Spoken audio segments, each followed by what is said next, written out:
She was 18 years old, standing in a Newport ballroom the whole country had condemned her for entering, marrying a man old enough to be her father and richer than almost anyone alive. The newspapers called it wicked. Ministers had refused to speak the words, and Madeleine Force married John Jacob Astor anyway. Months later, she sat in a wooden lifeboat on a black and freezing sea, 5 months pregnant, watching the lights of the Titanic tilt toward the water with her husband still aboard. He had told her he would meet her in the morning. He did not. What the richest widow in America did next is the part the story forgets. She was handed a fortune worth more than $100 million in today's money on a single condition, and at 23 she gave every dollar of it back. If you love the true stories behind the glamour of the Gilded Age, the women the headlines flattened into scandal, and the choices they made when no one thought they had a choice at all, then stay with me and subscribe, because Velvet Society was built for exactly this. And the story of Madeleine Force is one of the strangest of them all. Chapter 1. The Girl Outside the Velvet Rope. In the winter of 1910, a Brooklyn shipping merchant's daughter was presented to New York society as one of the handsomest debutantes of her season, and it was not enough. She was beautiful. She was clever.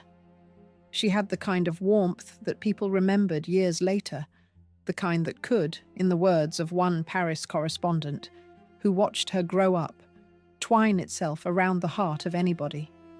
She spoke French. She rode well. She had been polished at the best girls' schools the city could offer. And still, on the night she made her debut, there was a line she could not cross, a door that would not open, a small closed world that looked at the Force family and found it wanting. Her name was Madeleine Talmage Force, and she had been born in Brooklyn on the 19th of June, 1893, the younger of 2 daughters. Her father, William Hurlbut Force, was a prosperous merchant in the shipping and forwarding trade, a man with an office in the counting house district of Lower Manhattan and a seat in the New York Chamber of Commerce. He was respectable. He was comfortable. He was the sort of man who could put a daughter in a good dress and send her into society with every reasonable hope. What he was not, and what no amount of money in his particular pocket could make him, was old. That distinction meant everything in the New York of Madeleine's girlhood. The city had money the way a river has water, more of it every year, roaring in from railroads and steel and oil and land. But society, the real society, the one that mattered, had drawn a wall around itself precisely to keep the new money out. At the top of that wall sat a single woman, Caroline Schermerhorn Astor, known simply as the Mrs. Astor, and she had famously reduced the whole of acceptable society to a closed list of about 400 names, the families she was willing to count as the only true society. To be on the list was to exist. To be off it was to be, however rich, however charming, however beautifully dressed, nobody at all. And the Forces were not on the list. Madeleine grew up in that shadow, in a family that had every outward mark of belonging and none of the inward permission.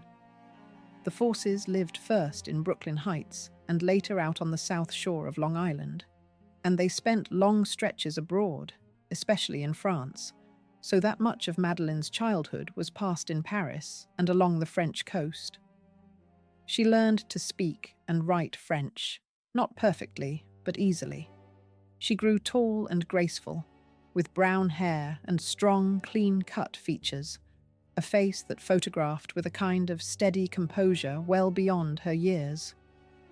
She was educated at Miss Ely's school, and then at Miss Spence's school in Manhattan, where she was remembered as an especially brilliant pupil, and she left school in the spring of 1910 with the reputation of a girl who was going somewhere. She and her elder sister, Catherine, were pretty enough and poised enough together that the newspapers gave them a nickname. They called them The two graces. There is something almost painful in that phrase now, knowing what came after.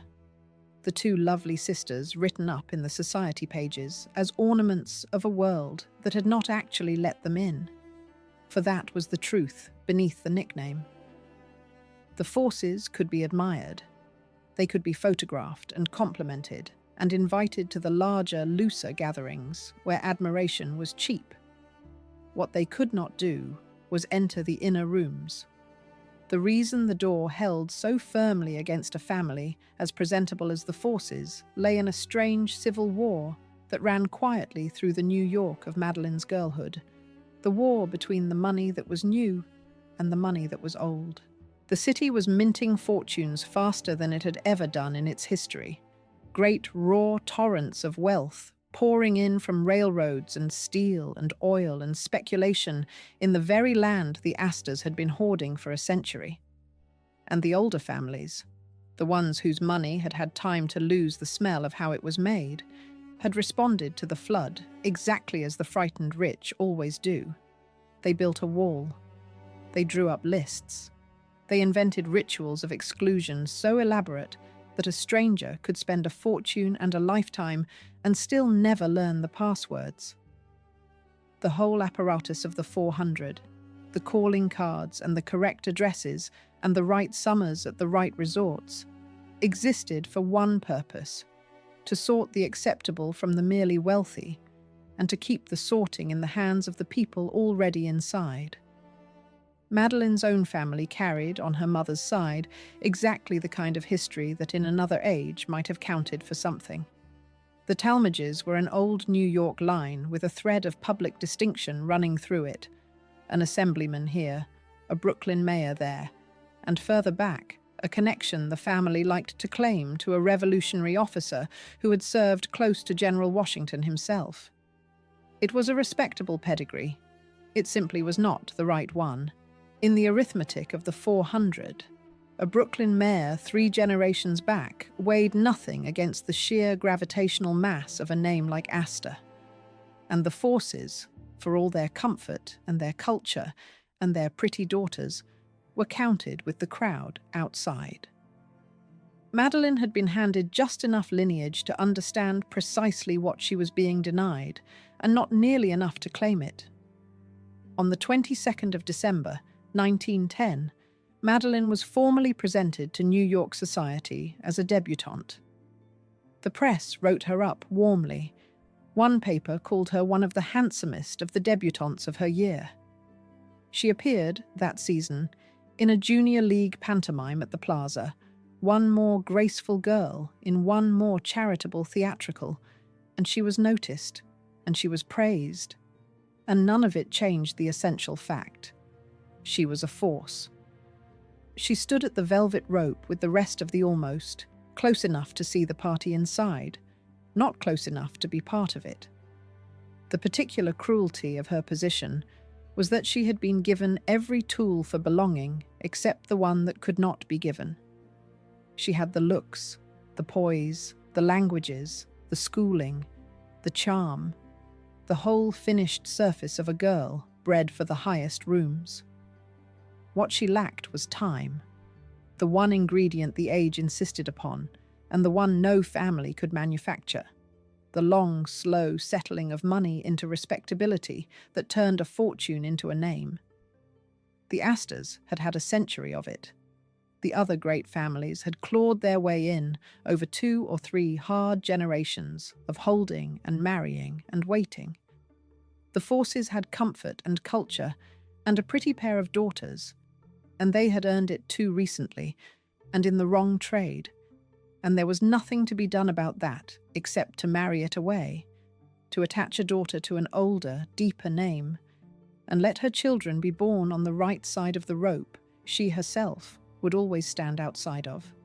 This was the ordinary strategy of families in the Forces' position, and Madeleine, whatever else moved her, understood it in her bones, because she had been raised inside it.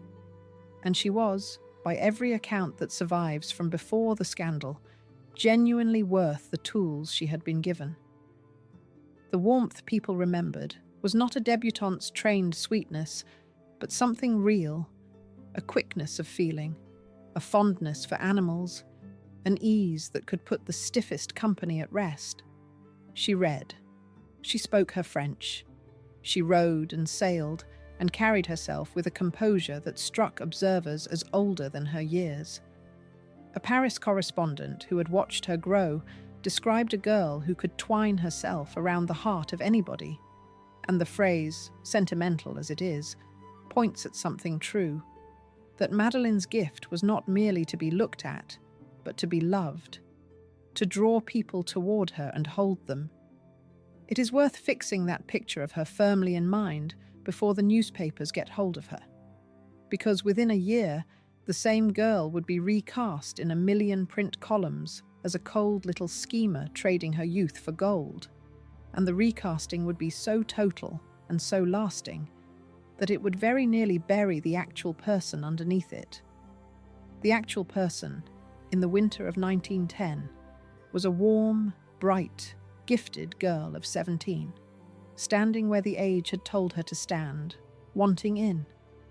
Think of what that does to an ambitious, intelligent girl of 17. She had been raised to want a particular life, trained for it, dressed for it, taught the languages and the manners and the accomplishments that were meant to be the keys to it. And then, at the very threshold, she found the keys did not fit. The door was not locked against her because she lacked anything a person could acquire.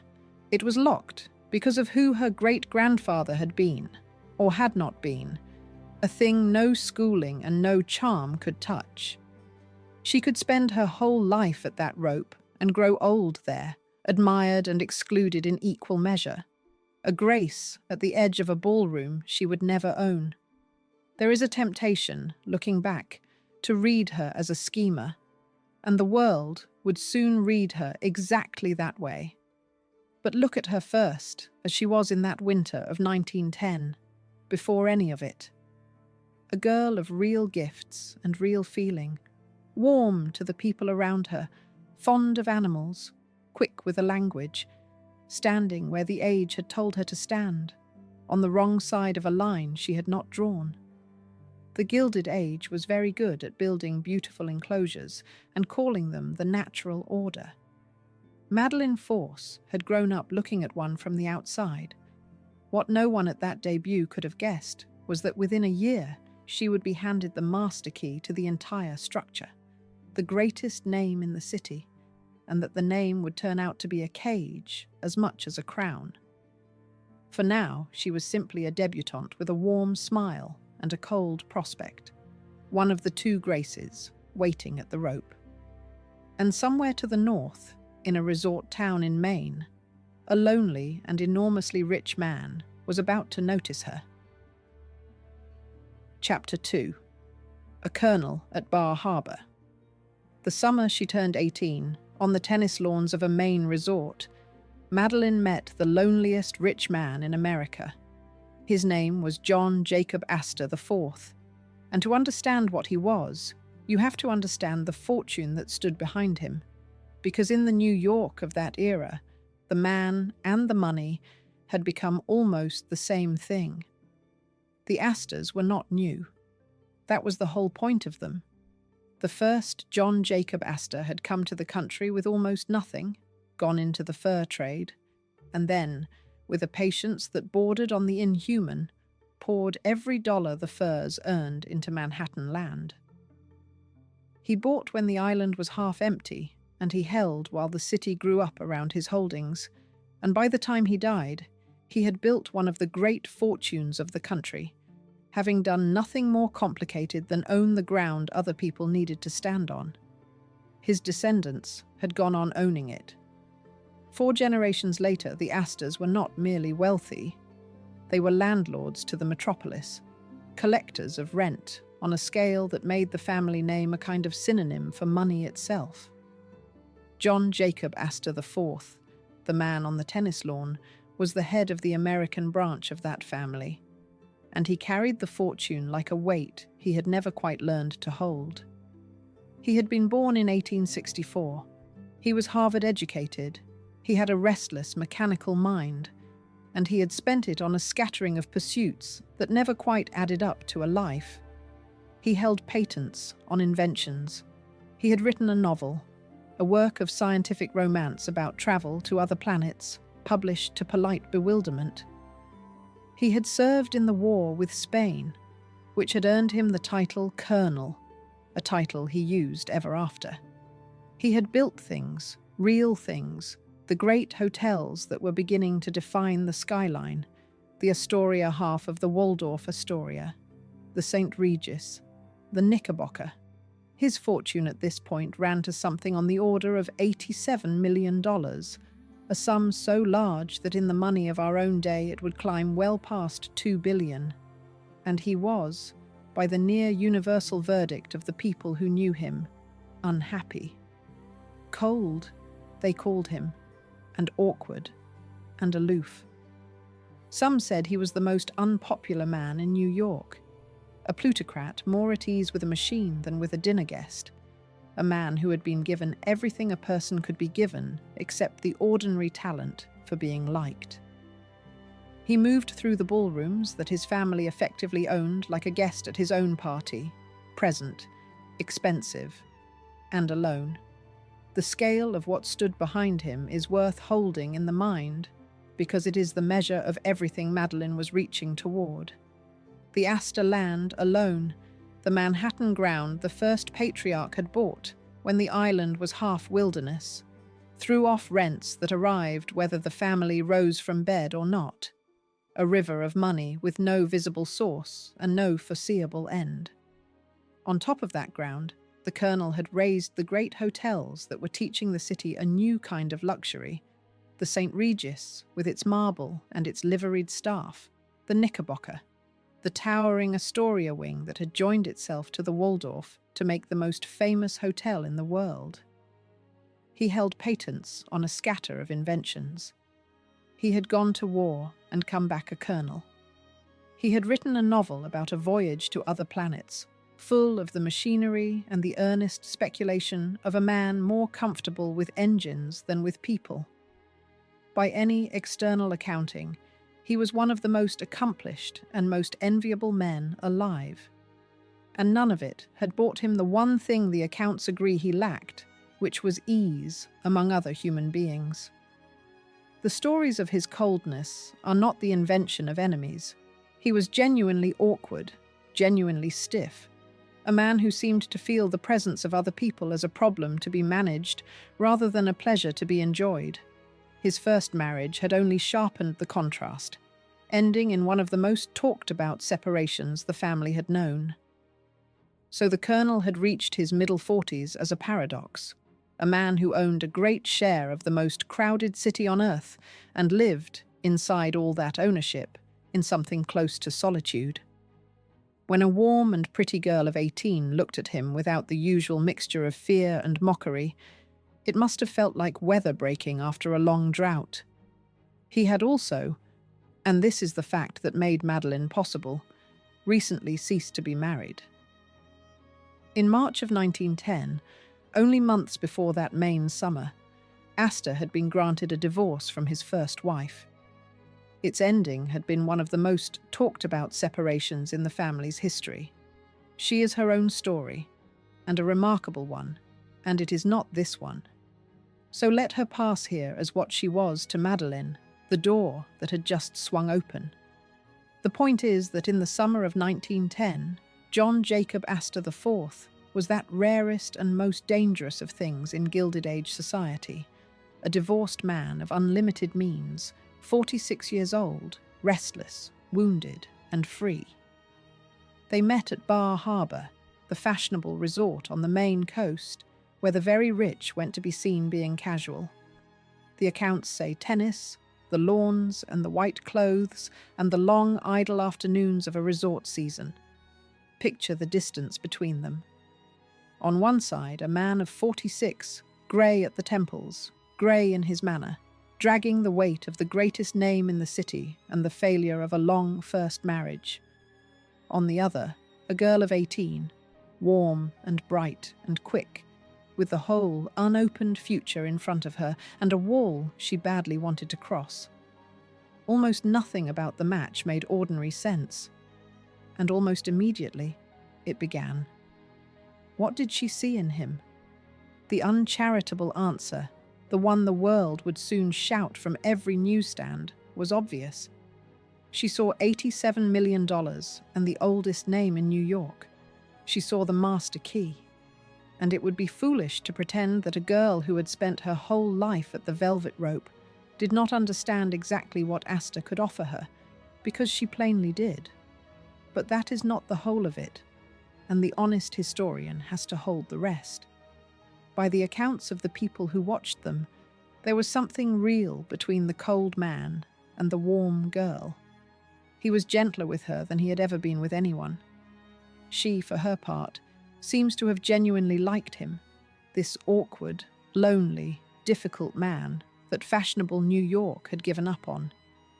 A young woman marrying for advantage and a young woman feeling real tenderness are not opposites, and in Madeleine's case, the record suggests both were true at once.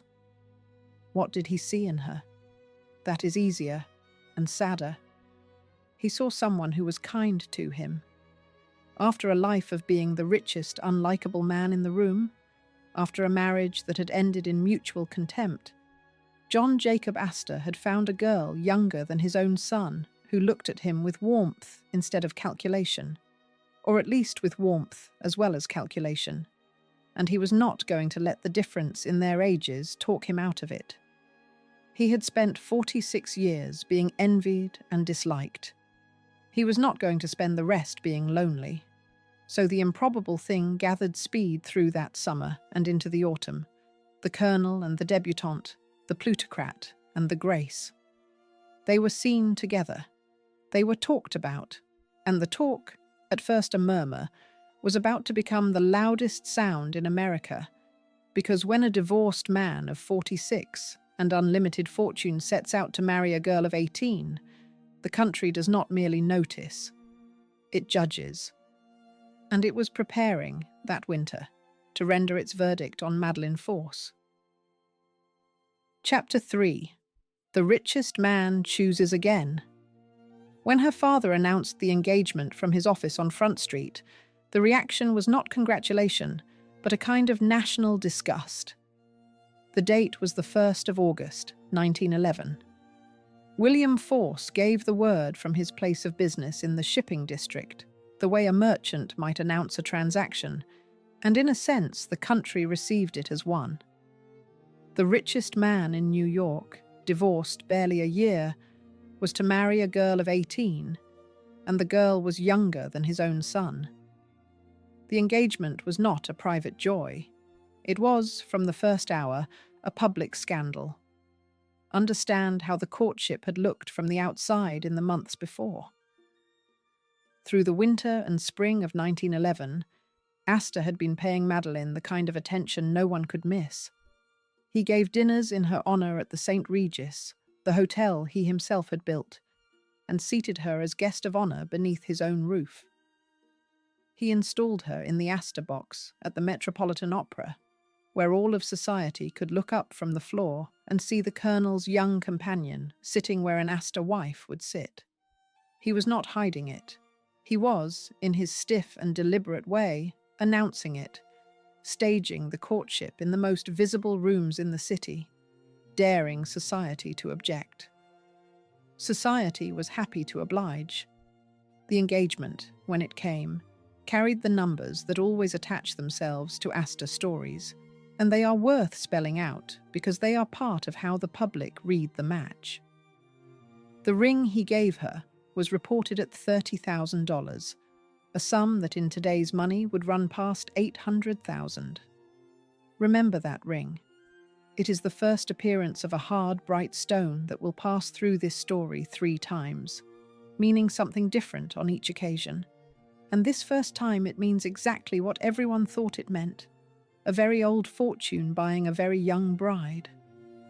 The marriage settlement was widely reported at $5 million, though the reporting of such figures was always loose and rumor ran ahead of fact. The precise number hardly mattered to the readers. What mattered was the shape of the thing. The oldest money in America, closing around the youngest of the season's girls.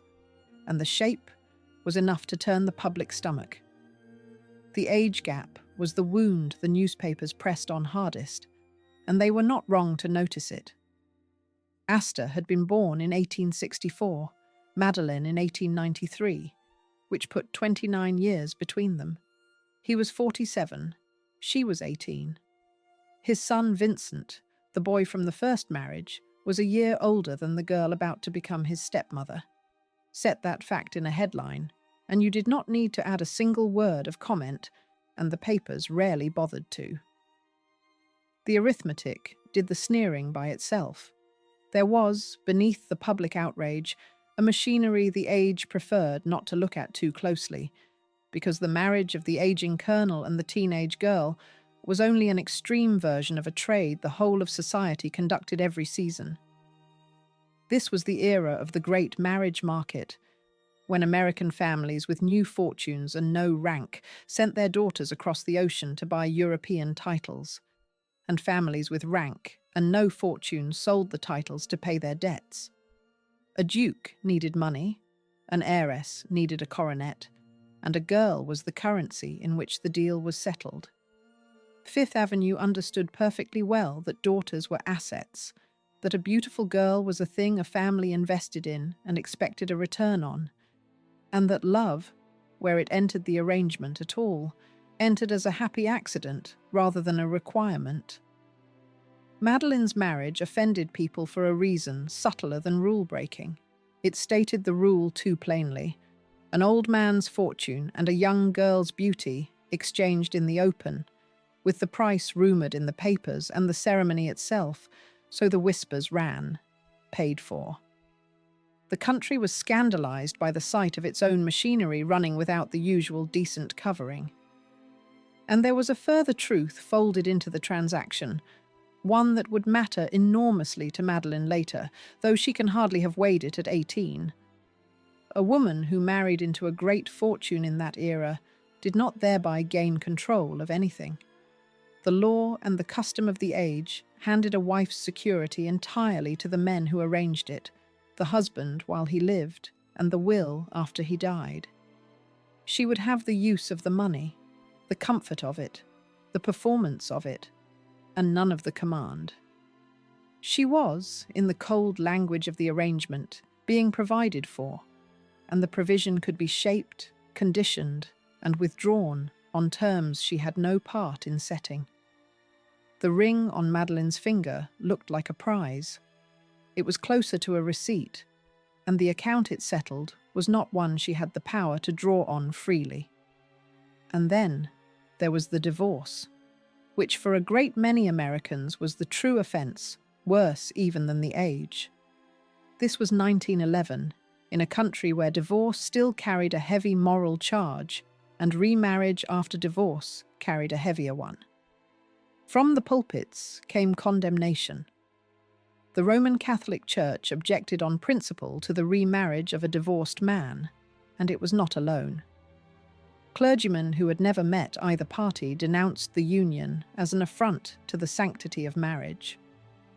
One newspaper, reaching for the strongest words it had, described the romance between the aging colonel and the teenage girl as wicked lust, and printed it, and let it stand.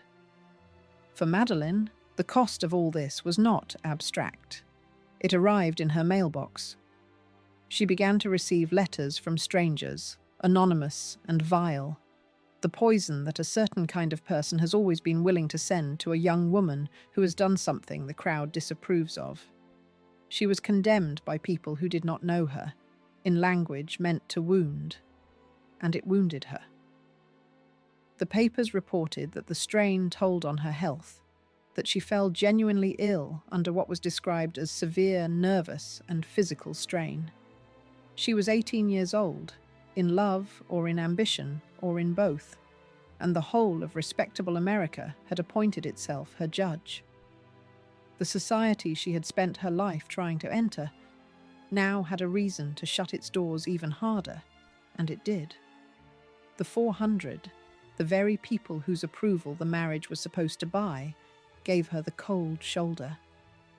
Here is the strange knot at the center of Madeleine's rise, and it is worth seeing clearly before the wedding. She was marrying the greatest name in New York precisely in order to belong, and the marriage itself was the thing that guaranteed she never fully would. The manner of her ascent, the divorce, the age, the money, the sheer public spectacle of it, offended the very world she was climbing toward. She was buying a ticket into a room, and by buying it, ensuring that everyone already in the room would resent her presence. A girl less determined or less in need might have folded under the letters and the sermons and the cold shoulders. Madeleine did not fold. Whatever her reasons, and they were surely mixed, she had decided, and she held. So the engagement stood through that ugly summer and into the autumn, the announcement made, the ring on her finger, the country loud with disapproval. All that remained was to actually perform the wedding, and that, it turned out, was harder than anyone had expected, because when the couple went looking for a man of God willing to speak the words over them, they found that the men of God had opinions of their own. Chapter 4. The wedding no minister would bless. One clergyman after another refused to marry them, until a Providence pastor agreed and, the whispers said, was paid to do it. This was the final humiliation of the engagement, and, in its way, the most revealing. The richest man in New York, who could build a hotel with a word and buy a diamond the size of a decade's wages for an ordinary family, discovered that there was one thing his fortune could not simply command. He could not, at first, find anyone willing to marry him. The obstacle was the divorce. To marry a divorced man in 1911 was, for many clergymen, to bless something their church forbade, and the ministers Astor approached said no. They said no more than once, and from more than one denomination. The Episcopal clergy, the church of Astor's own class, would not do it. The refusals became, in themselves, a news story, a delicious spectacle for a public already enjoying the couple's discomfort. The plutocrat turned away at the door of the church the way his bride had been turned away at the door of society. There was a symmetry to it that the newspapers savoured. Around the search, there grew a cloud of rumour about money, and the rumour has never entirely been proven or dispelled, so it must be told as what it is. It was whispered that clergymen had been offered substantial sums to overcome their scruples. One figure that circulated held that a minister had been offered as much as $20,000 and had refused even so. Another held that the man who finally agreed had been paid $2,000 for the service. Both numbers are rumour, not record, and they should be carried as rumour. But the fact that such stories attached themselves so readily to the wedding tells you how the public had decided to understand the whole affair as a transaction, a thing of purchase, a marriage that money had arranged, and money would, if necessary, force through by paying for the blessing itself. The man who finally agreed to perform the ceremony was a Congregationalist pastor from Providence, in Rhode Island, the Reverend Joseph Lambert. He said the words that his colleagues had refused to say. And here the record adds a detail that reads almost like a moral. Within a few months, in November of that same year, the Reverend Lambert resigned his church under a weight of national criticism and left the ministry, reportedly to go into business. Whatever passed between him and the Astors, the marriage he consented to bless cost him his pulpit. Make of the timing what you will. The wedding itself took place at Beechwood, the Astor cottage at Newport, on the 9th of September 1911. Some accounts place it on the 10th, and the sources genuinely disagree, so hold the date loosely. What is not in doubt is the scene. Newport was the summer capital of the very society that had turned its back on the bride, and the marriage was performed there, in an Astor house, in the heart of the world that did not want her.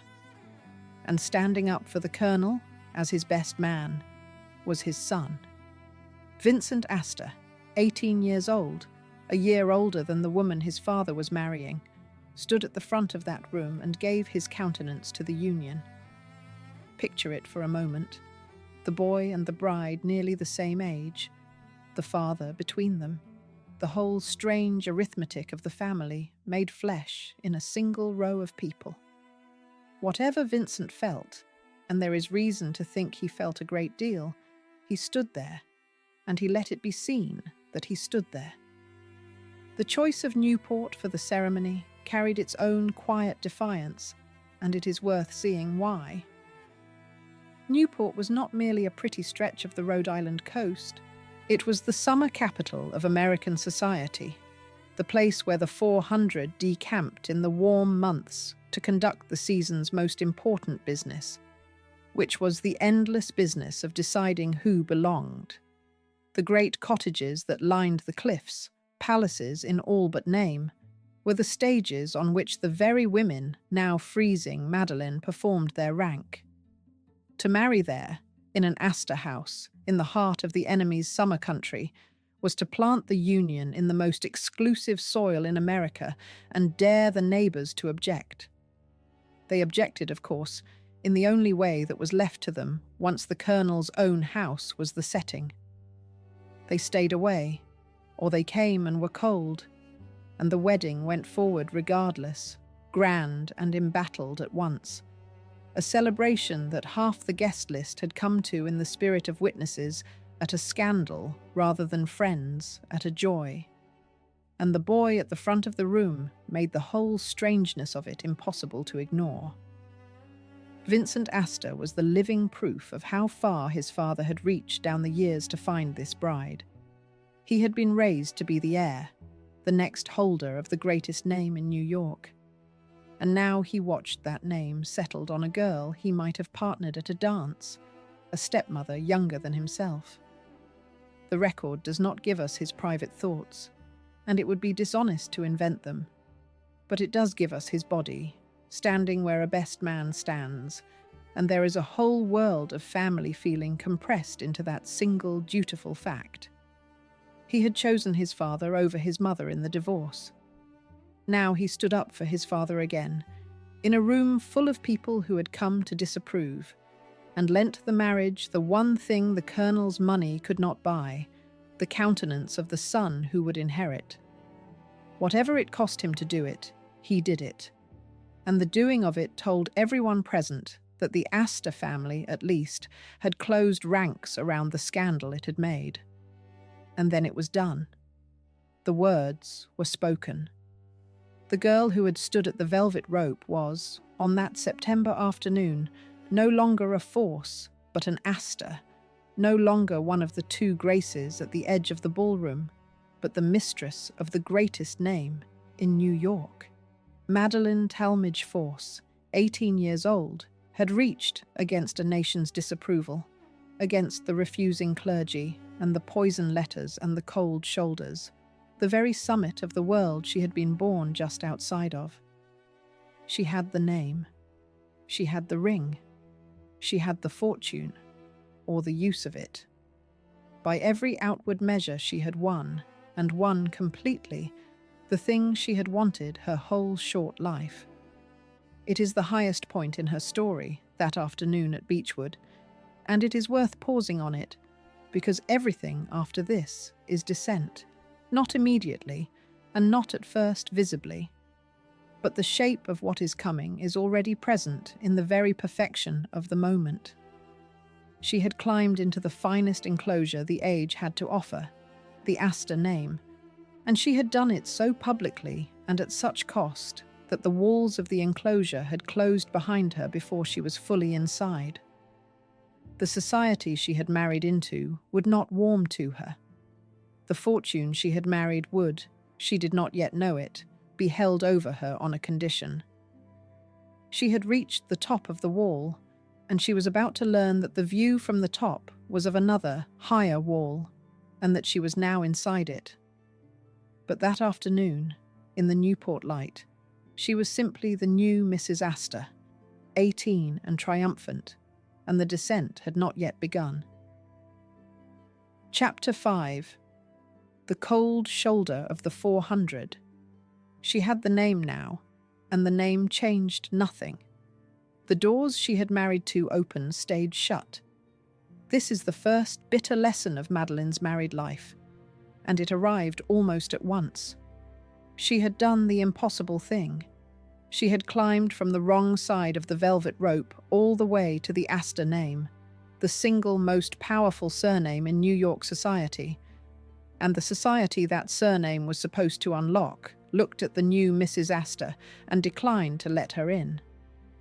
The 400, the old families, the women who ran the invitations and the calling cards and the whole delicate machinery of who was received and who was not, gave her the cold shoulder. They had disapproved of the match, and marriage did not soften the disapproval. If anything, it sharpened it, because now the girl they had judged was among them by right of the greatest name they knew, wearing the Astor diamonds, occupying the Astor box, and they resented the intrusion the way a closed guild resents an outsider who has bought his way past the gate. The very publicity of her rise, the divorce and the age and the wicked lust headlines clung to her. She was received where she could not be refused, and frozen everywhere the freezing could be managed, and the freezing could be managed almost everywhere. There is a cruel irony folded into this, and it deepens the more you look at it. The whole purpose of the marriage, on the reading the world insisted upon, had been social. Madeleine had traded her youth to an aging man in order to enter the rooms that had been closed to the forces, and the trade did not deliver the goods. She got the name and not the belonging. She got the ballroom and not the welcome. She had paid the entire price, endured the entire scandal, and arrived to find that the thing she had bought was hollow at the center. The Astor name opened the door, and the people inside turned their backs. And there is a further irony, one that history can see, and that Madeleine, at 18 and 19, could probably not. The throne she had climbed toward was already emptying. The Mrs. Astor, Caroline Schermerhorn Astor, the woman who had invented the 400 and ruled it for a generation, had died in 1908, 3 years before Madeleine's wedding. The old, absolute, single, sovereign social order she represented was passing even as Madeleine married into its name. The wall Madeleine had spent her life staring at was beginning, slowly, to crumble from within, the rigid hierarchy loosening, the very idea of a fixed 400 starting to dissolve into the looser, richer, faster society of the new century. Madeleine had arrived at the summit at the moment the summit was starting to sink. She had paid full price for a throne that was already being carried out of the room. The machinery of the freezing is worth understanding because it was subtle and total at once, and it worked by absence rather than by attack. No one had to insult the new Mrs. Astor. Society's weapons were quieter and far more effective than insult. It was the invitation that did not come, the call that was not returned, the drawing room that grew a little cooler when she entered it, the conversation that found somewhere else to be. A woman could be received everywhere she could not be openly refused, at the great public occasions where her husband's name made a snub impossible, and shut out of every smaller, warmer, more intimate room where the real belonging lived. Madeleine had the opera box, where all the world could see her, and not the private dinners, where the world actually gathered. She had the surface of society, and none of its substance, which is precisely the cruelest arrangement, because it left her nothing to point to. She could not say she had been cast out. She had simply, everywhere that mattered, been left alone in a crowd. For a girl of 18 and 19, newly married, far from the ordinary friends of her girlhood. The isolation must have been a particular kind of cold. She had traded her whole former world for this one, given up the modest, friendly rooms of the Force family's life for the glittering, freezing rooms of the Astors. And the trade had left her stranded between the two, too grand now for the world she had come from, and never welcome in the world she had married into. The warmth that everyone who had known her as a girl remembered, the quality that could twine itself around a heart, had almost nowhere to go. She poured it, presumably, into her marriage, into the difficult, gentle, aging man who was, in the end, almost the only company the arrangement had left her. And that, perhaps, is part of why the marriage worked as well as it did, because two lonely people, frozen out for opposite reasons, the man for his coldness and the girl for her scandal, had drawn together in the empty center of the grandest house in New York and found in each other the thing the whole shining structure was refusing them both. So picture the private reality behind the public grandeur, because the gap between the two is the real subject here. On the surface, everything.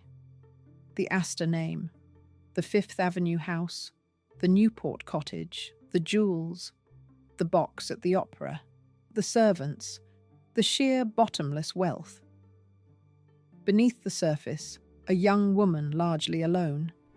Her husband was not a warm man by nature, and though he was gentle with her, he could not give her a society that had decided to withhold itself. Her own family were respectable, but not of this world. The women who might have been her friends had appointed themselves her critics. She was 19 years old, mistress of one of the largest fortunes on earth, and lonely inside it in a way that money made worse rather than better, because the money was the very thing that had bought her the isolation. This is the cage beginning to take its shape. She had thought of the Astor name as a key, a thing that would open the world. She was learning that it was also an enclosure, a set of walls that surrounded her with everything except the one thing she had wanted, which was to be let in. She could go anywhere and belong nowhere. She could own, or seem to own, the finest things the country could produce, and she could not command the affection of a single one of the women whose acceptance she had married to win. The gilded surface and the private solitude, the public grandeur and the frozen welcome, these were not two different stories about Madeleine Astor. They were the same story, and the grander the surface grew, the colder the center felt. There is a photograph problem with this period of her life, and it is telling. Madeleine, in these married months, largely vanishes from the warm center of the society pages that had once fussed over the debutante. She becomes a name attached to an event, a figure in the Astor box, an object of comment rather than a person with friends. The warmth that observers had noticed in the girl, the quality that could twine itself around a heart, had fewer and fewer places to land. She had married into a house full of everything and empty of the one thing she had come for. What saved these months from being simply grim was the man himself, in his limited way, and the plans they made together to escape the country that would not let them rest. If New York would not warm to the new Mrs. Astor, then New York could be left behind. The couple began to arrange a long journey abroad, out of reach of the letters and the sermons and the turned backs. And in the arranging of it, there is something almost tender. An aging husband and a young wife deciding, together, to simply remove themselves from the reach of a nation's disapproval. They would go where no one knew them well enough to freeze them. They would go, as it happened, toward the oldest tombs in the world, and neither of them could have known how the journey would rhyme with the one that followed it. Chapter 6. A honeymoon to outrun a country. They left America to let the scandal cool and sailed toward the oldest tombs in the world. It is one of the quiet strangenesses of Madeleine's story that the happiest stretch of her marriage, perhaps the happiest stretch of her whole short life, was spent among the dead. The couple set out on an extended honeymoon that carried them far from the New York that had judged them, first to gentler nearby places. A stay at Rhinecliff on the Hudson, a season in Bermuda, and then across the ocean and down into Egypt and up the Nile and on to Paris, the city of Madeleine's childhood, where she had learned her French and where the American headlines could not follow. Away from home, the marriage seems to have found its footing. There were no cold shoulders on the Nile. There were no anonymous letters waiting in Cairo. The colonel and his young wife could simply be a colonel and his young wife, two people travelling together through a landscape old enough to make even the Astor fortune feel recent. In Egypt, they joined the company of other wealthy Americans abroad, among them a spirited American woman named Margaret Brown, whom the world would later know as Molly Brown. She toured the Nile in their circle. Remember her too. The acquaintance struck up among the temples would be renewed, months later, on the deck of a sinking ship, and the two voyages, the honeymoon and the disaster, would come to rhyme with a symmetry no novelist would dare invent. The choice of Egypt itself has a weight worth feeling, beyond the accident of the company they kept there. The Astors had gone, of all the places on earth, to the one civilization most famous for its refusal to accept death, the land whose kings had spent their lives and treasuries building elaborate machinery to carry themselves and their wealth into an afterlife they were certain of. Madeleine and her husband drifted up the river past the tombs of men who had believed, with total conviction, that gold could follow them through the grave, that a fortune buried deep enough and guarded well enough would still be theirs on the far side of dying. And within the year, the colonel would test the proposition in the plainest possible way, and the river would give the plainest possible answer, because when he died, his fortune did not follow him anywhere. It stayed exactly here, in the world of the living, and was counted and divided and fought over by the people he left behind, while the man himself came back from the sea with $2,500 in his pockets and went into the ground with less than any pharaoh had ever taken. The tombs on the riverbank were monuments to a hope. The colonel's death, months later, was the refutation of it. None of this, of course, was in the couple's minds as they took the winter sun. They were simply travellers, and happy ones, and the antiquities were scenery rather than prophecy. The point of drawing the pattern now is not to pretend they sensed the shadow, because they did not, but to mark how strange the story looks in hindsight, how the elements of the tragedy seem, after the fact, to have gathered around the honeymoon like guests arriving early. The tombs, the woman who would share the lifeboat, the calm before everything, all of it present in those golden Egyptian weeks, and none of it legible until the ice made it so. They had gone abroad to escape a scandal, and the escape had given them the happiest months of the marriage, and the happiest months of the marriage had been spent, without their knowing it, rehearsing the imagery of its end. It was on this journey, somewhere in these months abroad, that Madeleine became pregnant. The heir, or the child, was on the way.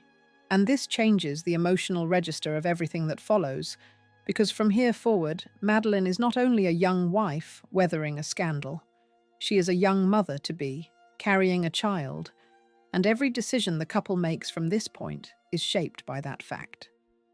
The pregnancy is the reason they will make the choice that kills him, but that is ahead. For now, it is simply a private joy, gathered quietly in a foreign country, far from the crowd that had wished them ill.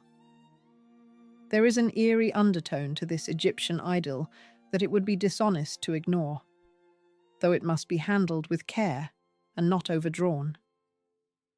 The couple spent the golden weeks of the pregnancy drifting up a river lined with tombs through a civilization that had built its greatest monuments to death. touring the resting places of kings who had believed they could carry their wealth into the next world. And within a few months, the husband would be dead, drowned, his body recovered from cold water and carried home, and his fortune divided among the living exactly as no pharaoh's ever truly was. It is the kind of pattern the mind reaches for after the fact, the honeymoon among the tombs before the death voyage, and the honest thing to say about it is that it is a coincidence that feels like an omen, and that the feeling tells us more about ourselves than about any design in events. Present it as atmosphere, not prophecy. The Astors did not know. No one knew. They were simply a happy couple on a river, and the river happened to run past a great deal of ancient death. The company they kept abroad deserves a moment, because one acquaintance struck up in Egypt would return in the story with a terrible aptness. Margaret Brown was a wealthy American woman, loud and warm, and entirely indifferent to the Eastern rules that had frozen Madeleine. And she moved through the same expatriate circles that winter, touring the antiquities, taking the sun, part of the loose, floating society of rich Americans wintering along the Nile. She and the Astors fell into the same company. It was the most natural thing in the world, two wealthy American parties meeting among the temples, and it would have meant nothing at all except for what happened 4 months later, when the same Margaret Brown climbed into a lifeboat on the same freezing night and rowed through the same black water, and survived, and became, in the retelling, one of the celebrated heroines of the disaster. The honeymoon and the shipwreck were joined by a single guest, and neither voyage knew about the other. What the months abroad gave Madeleine, above all, was a glimpse of the marriage as it might have been in a kinder world. Away from New York, the union between the cold colonel and the warm girl turned out to be a real and working thing, not the grotesque bargain the headlines had described, but an actual companionship, an old man made gentle and a young woman made secure, travelling together through a landscape that dwarfed all their troubles. She was carrying his child. He was, by every sign, happy in a way he had not been in decades. The scandal could not reach them here. The frozen drawing rooms of Fifth Avenue were an ocean away. For a few golden months on the far side of the world, Madeleine Force got to find out what her life could have felt like if the country had simply left her alone. And the cruelty of the story is that it was exactly this: the good marriage, the coming child, the recovered happiness, that she was bringing home across the Atlantic when the ocean took it all back. What the journey gave Madeleine, beyond the peace of it, was a glimpse of what her marriage might have been if the world had left it alone. Stripped of the New York context, of the 400 and the newspapers and the whole apparatus of judgment, the union between the cold colonel and the warm girl turned out to be, by the available signs, a real and workable thing. He was kind to her. She was carrying his child. They were, for these months, simply together, and it seems to have suited them both. The tragedy that is coming is sharper for this, because it means that what the iceberg took was not merely a fortune or a name, but an actual marriage that had, against every prediction, begun to work. As the winter of 1911 turned toward the spring of 1912, the practical questions asserted themselves.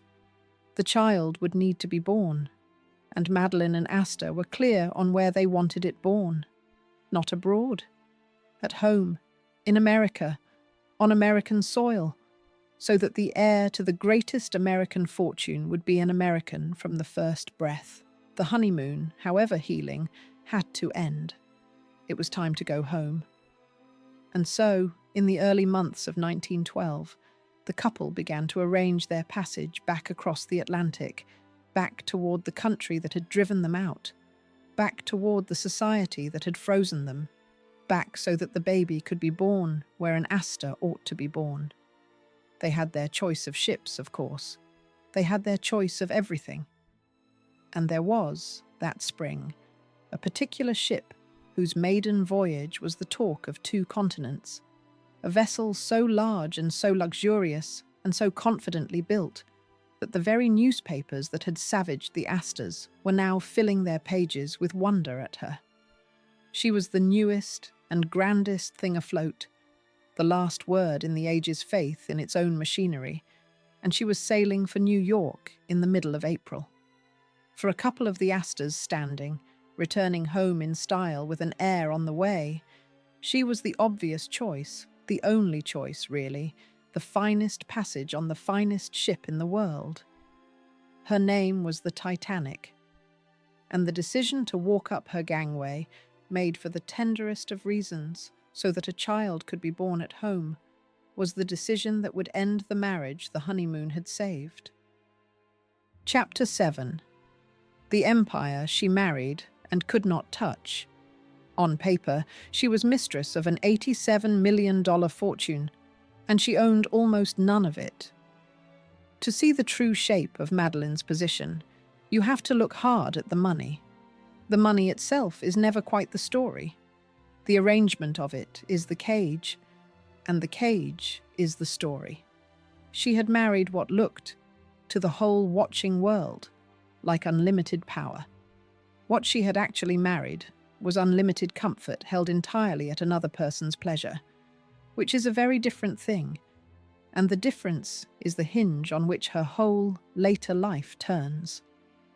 Consider the empire itself, the second story standing behind the woman. The Astor fortune at Colonel Astor's death is generally reckoned at somewhere between $87 and $100 million, a spread the sources genuinely disagree about, and even the lower figure is difficult to hold in the mind.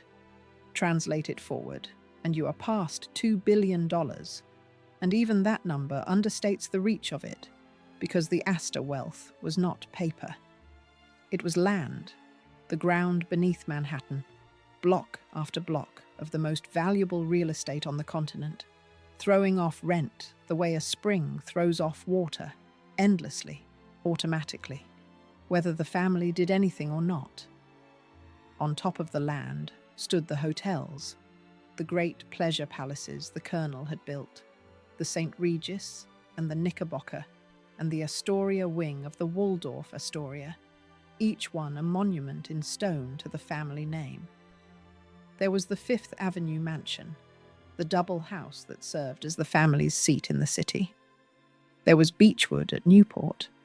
There were the servants, the valets and maids, and the whole invisible workforce that made the visible grandeur possible. It was, by any measure the age could apply, one of the greatest concentrations of private wealth on earth. The origin of it all lay a century back, in the patience of a single immigrant, and the shape of that origin explains the shape of the fortune Madeleine married. The first John Jacob Astor had arrived with almost nothing and gone into furs, and the furs had made him rich. But it was not the furs that made the family immortal. It was what he did with the money the furs earned, which was to pour it relentlessly into the land of Manhattan, buying when the island was still half farmland, and then, crucially, refusing ever to sell. He bought and he held and he waited, letting the growing city come to him, letting a rising tide of people build their lives on top of his ground and pay him for the privilege. By the time he died, he had built one of the great fortunes of the country, and he had discovered the family's true and lasting business, which was not trade or invention or industry, but simply ownership, the collection of rent from the land beneath a growing metropolis, a business that required no genius from his heirs beyond the discipline not to let the land go. That is the fortune Madeleine became mistress of, and its nature matters, because it was a fortune designed to perpetuate itself down the male line with as little disturbance as possible. It was not a business a widow could run or a wife could shape. It was a vast, self-operating engine of rent, held in trusts, and entailed arrangements meant to carry it intact from one Astor heir to the next. And a wife's place within it was to be maintained by it, not to touch it. Everything about the structure assumed that the important person was the man who held the name and the land, and that the women around him, however adorned, were beneficiaries of an arrangement rather than parties to it. When Madeleine married the colonel, she stepped into the most gilded position that engine could offer a woman, and she stepped into it on exactly the terms the engine had always dictated, which were comfort in exchange for dependence, splendor in exchange for silence, everything in exchange for command. The founder's century of patient buying had built her a palace, and it had built the palace from the ground up as a place where a woman was kept rather than a place where a woman ruled. And Madeleine, as the colonel's wife, moved through all of it as its mistress. She wore the jewels, she ran the households. She occupied the box at the opera and the cottage at Newport and the rooms on Fifth Avenue. To any observer, she was the possessor of this whole shining apparatus, a young queen in a realm of stone and rent and diamonds. The surface said she had everything. The reality underneath the surface was that she owned essentially none of it and could command none of it, except as her husband allowed and, later, as his will allowed. This was the ordinary condition of a wife in that era, and it is worth understanding plainly, because it is the legal machinery that will spring shut on Madeleine after the sinking. A married woman of Madeleine's class did not, as a rule, control the fortune she appeared to share. She had the use of it. She had the comfort of it. She had, in a real sense, the performance of it, the jewels and the houses and the box at the opera. What she did not have was ownership or command. The money was the husband's, and after the husband it would be whatever the husband's will decreed, and a wife's security was, in the end, a thing granted to her by the men in her life and revocable on their terms. She was rich, the way a guest in a palace is surrounded by gold, permitted to enjoy it, forbidden to take it, present in the wealth without possessing it. This is the gap that defines her, the gap between the appearance of power and the absence of it, and it is a gap the Gilded Age built into the very structure of a woman's life, and then dressed up as protection. A wife of great fortune was, in the eye of the law and the custom of the age, a kind of beautifully kept dependent, given everything and owning nothing, secure only so long as she pleased the arrangement that kept her. Madeleine had spent her girlhood believing that the Astor name was the key to freedom. It was turning out to be the opposite, a name that surrounded her with wealth precisely in order to make her dependent on it, a golden circumstance she could enjoy in every particular, except the particular that mattered, which was the power to decide. She could not yet see the trap in full, because the spring on it had not yet been set. That would come with the will, and the will would come with the iceberg, and the iceberg was still, in the early spring of 1912, a piece of ice drifting somewhere in the North Atlantic, unmet and unimagined. But the mechanism was already in place, already waiting, the whole legal and customary structure that made a wife the ornament of a fortune rather than its owner. All it needed was the husband's death to convert the comfort into a cage with a lock, and the lock, when it came, would carry a single condition that Madeleine would spend the rest of her life measuring herself against. For now, she was the young mistress of an empire she did not own, sailing home to bear its heir, secure in a security that belonged to someone else. The empire was real. The comfort was real. The powerlessness at the heart of it was real too, and it was the realest thing of all, though it wore the most golden disguise. She had married the appearance of everything and the substance of dependence, and she was about to lose the appearance and be left, quite suddenly, holding only the substance and a condition. Set the numbers side by side, and the gap becomes almost unbearable to look at. On the one hand, the fortune, $87 million at the low estimate, and around $100 million at the high, a river of Manhattan rent, 3 great hotels, a double mansion on Fifth Avenue, a cottage at Newport, and jewels enough to dress a queen.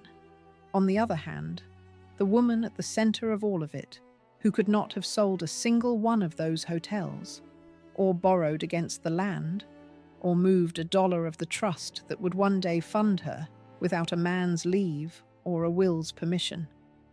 She wore diamonds she did not own. She ran households she did not control.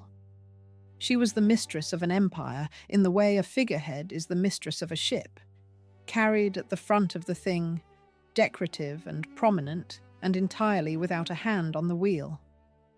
The Gilded Age had a genius for this particular illusion, the woman surrounded by wealth and starved of power, and it called the arrangement provision, and protection, and even love. The bitter joke of it was that the arrangement was often described and sincerely believed as generosity toward women. A wife of Madeleine's station was kept, housed, jeweled, and funded, and was told, and told herself, that this was a kind of safety, a shelter the harsh world granted to the fairer and weaker sex. And so it was, of a kind, for as long as the woman wanted exactly what the arrangement wanted for her. The shelter was real. It was also a cell, and the difference between a shelter and a cell is only visible the day you try to leave, when you discover whether the door opens from the inside. Madeleine had not yet tried the door. She had no reason to. She was young, married, expecting, secure in a security she had not yet learned was conditional. But the whole shape of the trap was already built and waiting around her, and it needed only one thing to spring shut and show her its true nature, and that one thing was the death of the man who held the key. Chapter 8. A Decision to Come Home. She wanted her child born on American soil, and so she chose the ship that would take everything. There is no villain in this decision, and that is what makes it unbearable. Madeleine Astor did not board the Titanic out of vanity or recklessness or some tempting of fate. They boarded her for the gentlest reason 2 expectant parents can have. They wanted to go home. They wanted their baby to be born in America, an American from the first breath, the heir to the greatest American fortune delivered on American ground. Everything that follows flows from that wish, and the wish was good. By the early spring of 1912, the pregnancy had advanced far enough that the couple could not delay much longer. Madeleine was some months along, and a long ocean crossing is not a thing to leave to the last weeks. The decision to return was made, and with it, the decision of how. For a couple of the Astors standing there was really only one answer that season.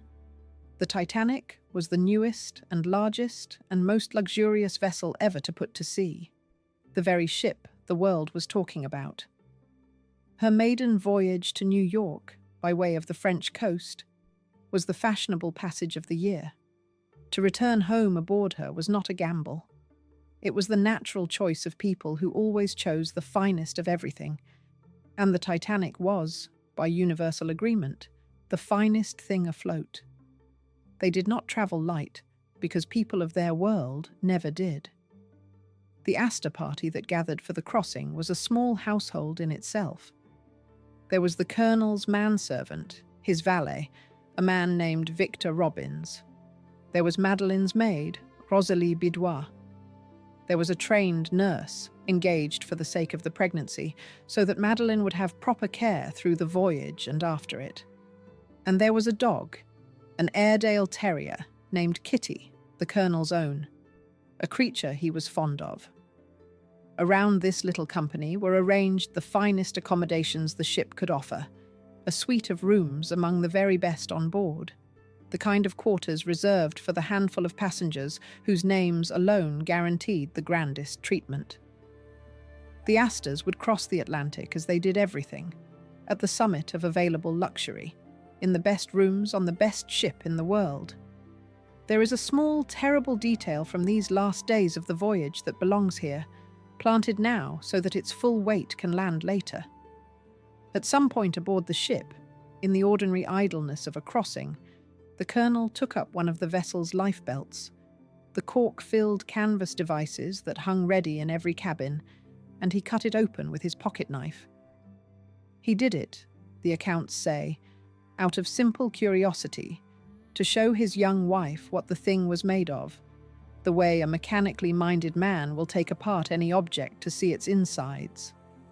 Picture the moment, an idle afternoon, the confident ship humming beneath them, a man slicing open a lifebelt to satisfy a passing interest and to amuse his pregnant wife with the contents. Remember it. Within days, that same cork and canvas would be the only thing standing between hundreds of people and the freezing sea, and the man who had opened one up to see how it worked would have no use for the knowledge at all. The ship they had chosen deserves a word, not as a machine, but as an idea, because the idea is what the age had invested in her. The Titanic was not merely large. She was the argument the whole confident era was making about itself. The claim that human skill had finally outrun the old dangers, that the sea itself had been solved, that a vessel could be built so cleverly divided and so massively engineered that sinking was no longer among the things that could happen to her. She was believed to be the safest vessel ever built, and that belief had done its quiet work in 1,000 minds, including, one assumes, the minds of the Astor party as they arranged their passage.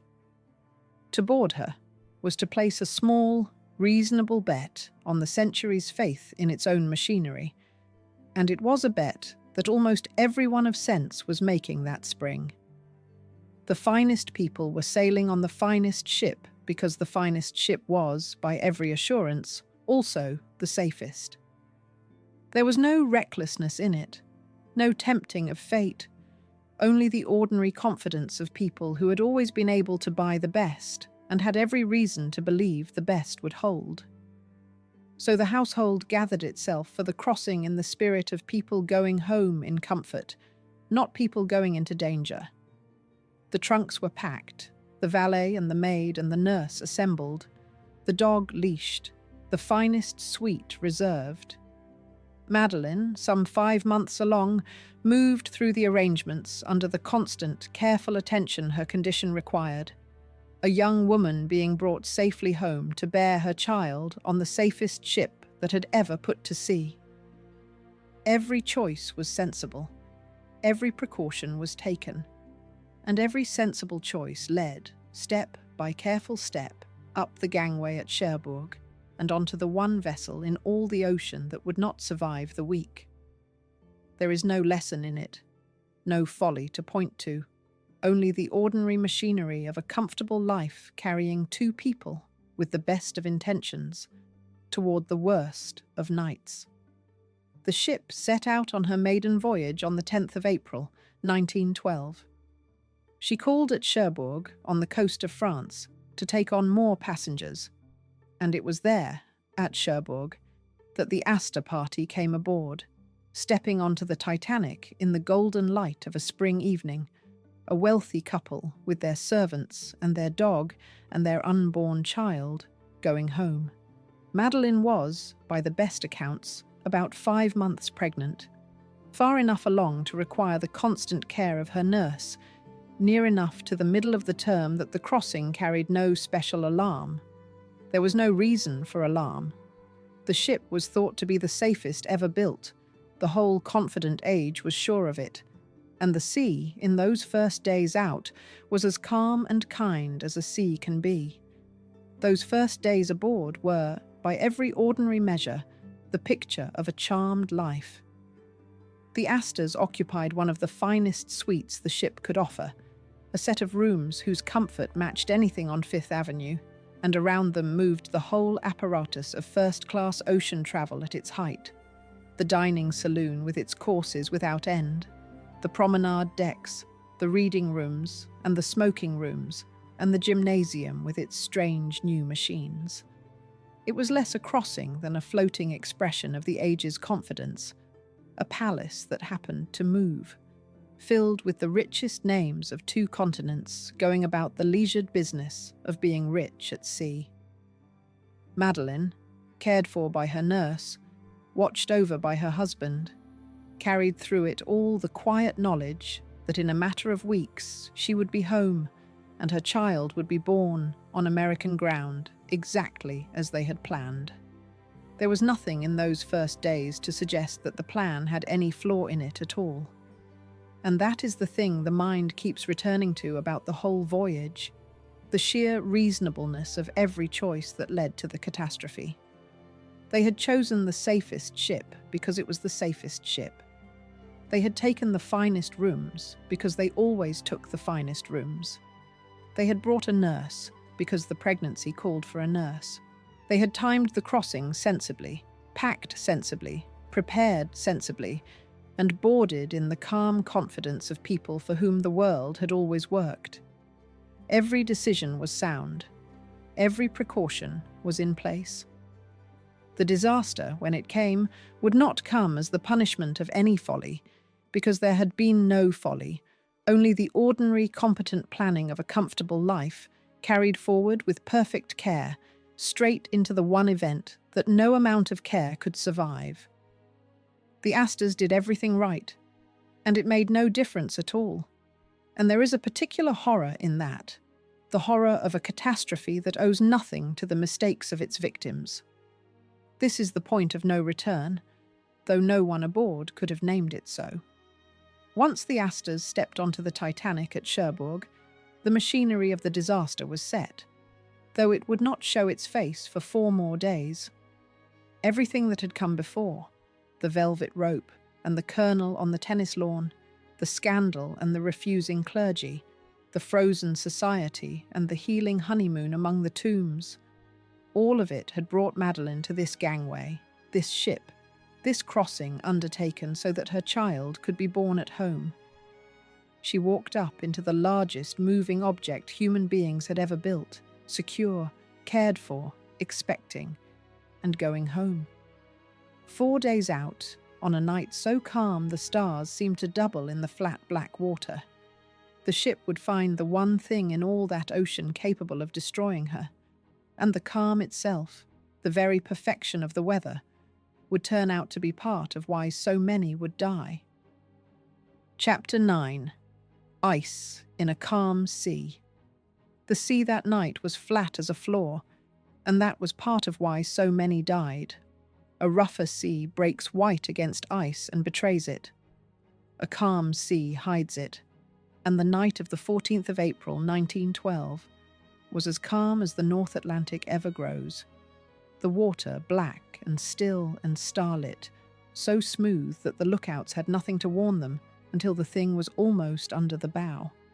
This is her chapter, not the ship's. The Titanic has been told 1,000 times from the outside, the boiler rooms and the wireless and the band. Tell it, this once, from inside the body of a girl of 18 who was 5 months pregnant and about to lose everything. She had gone to bed. Late in the evening, near 20 minutes before midnight, there came a jar, not a crash, not yet. Only a strange, grinding shudder that ran through the great ship and then stopped. Her husband went to find out what it was. He came back and told her, in the calm voice men used with pregnant wives that year, that the ship had struck some ice, and that there was, he was sure, no danger. The Titanic could not sink. Everyone knew that. So at first there was no fear, only the odd, dreamlike interruption of a smooth crossing, the great vessel gone quiet and still in the middle of the ocean for no reason anyone would explain. But the calm on the ship began, slowly, to curdle. There were orders to dress warmly, to come up on deck, to put on the lifebelts. The Astors did as they were told.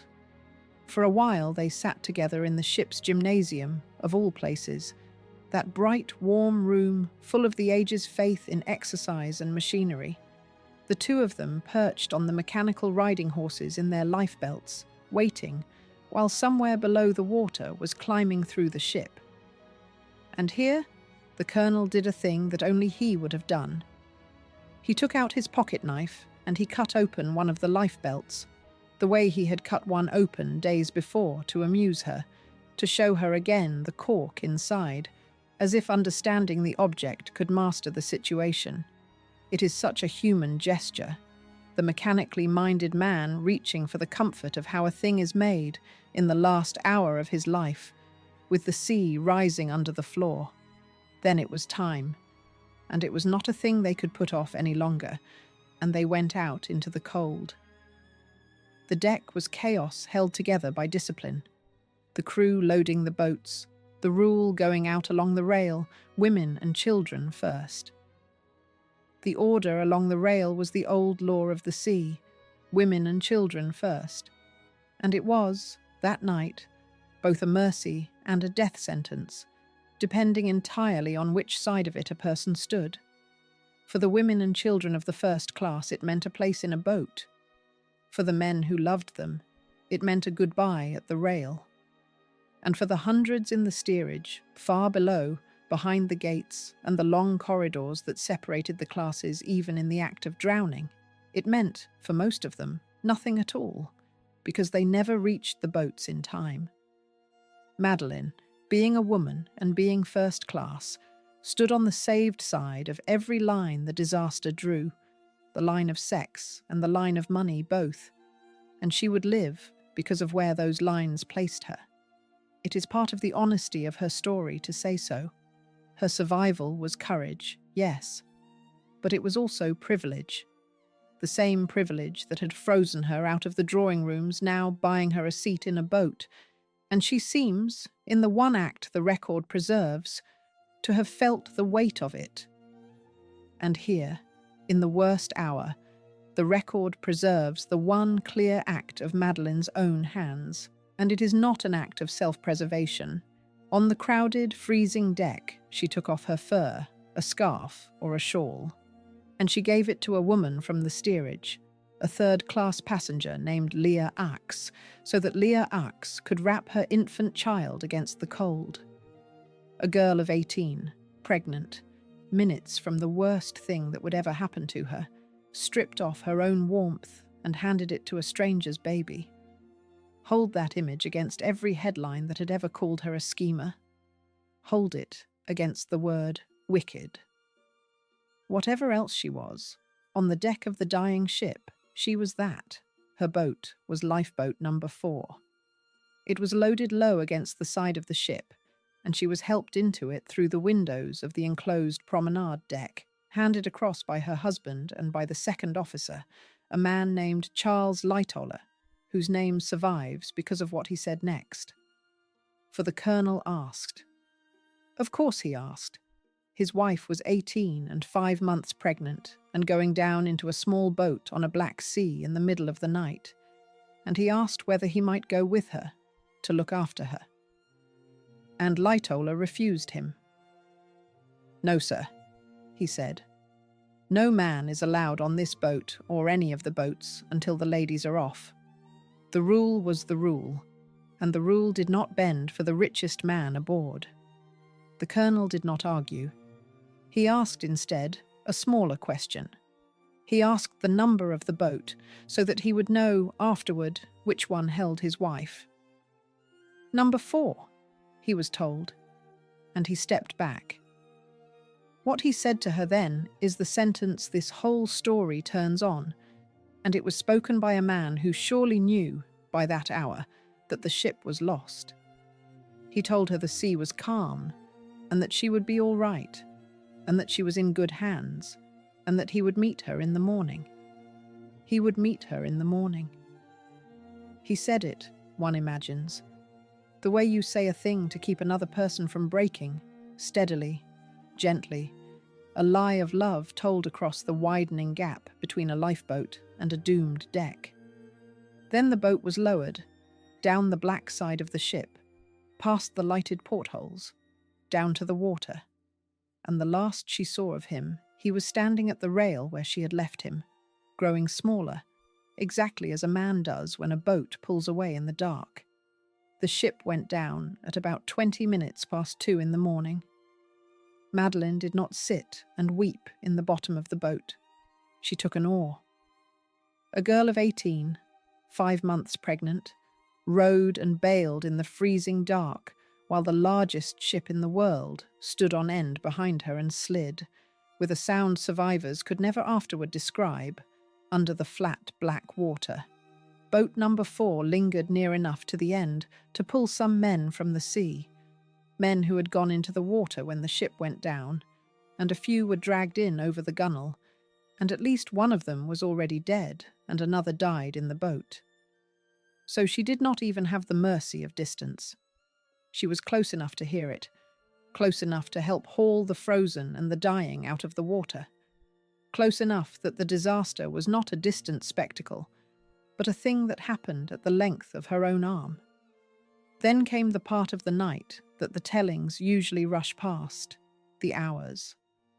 The ship was gone by 20 minutes past 2, and the rescue did not come until the sky was going grey, which meant that for the better part of 2 hours, the survivors simply sat on the black water in the killing cold and waited, and the waiting was its own ordeal. The sea that had been flat all night stayed flat, and the boats drifted in the enormous silence that follows a catastrophe, and the temperature was near freezing, and there was nothing to do but endure it and try to keep warm and try not to listen to the sounds coming across the water from the people still in it. Madeleine endured it as she had endured the rest, with the child under her heart and an oar in her hands. A girl of 18 who had been a wife at the start of the evening and would be a widow by the light of morning, keeping herself and her baby alive by the plain animal work of staying awake and staying warm in an open boat in the middle of the North Atlantic.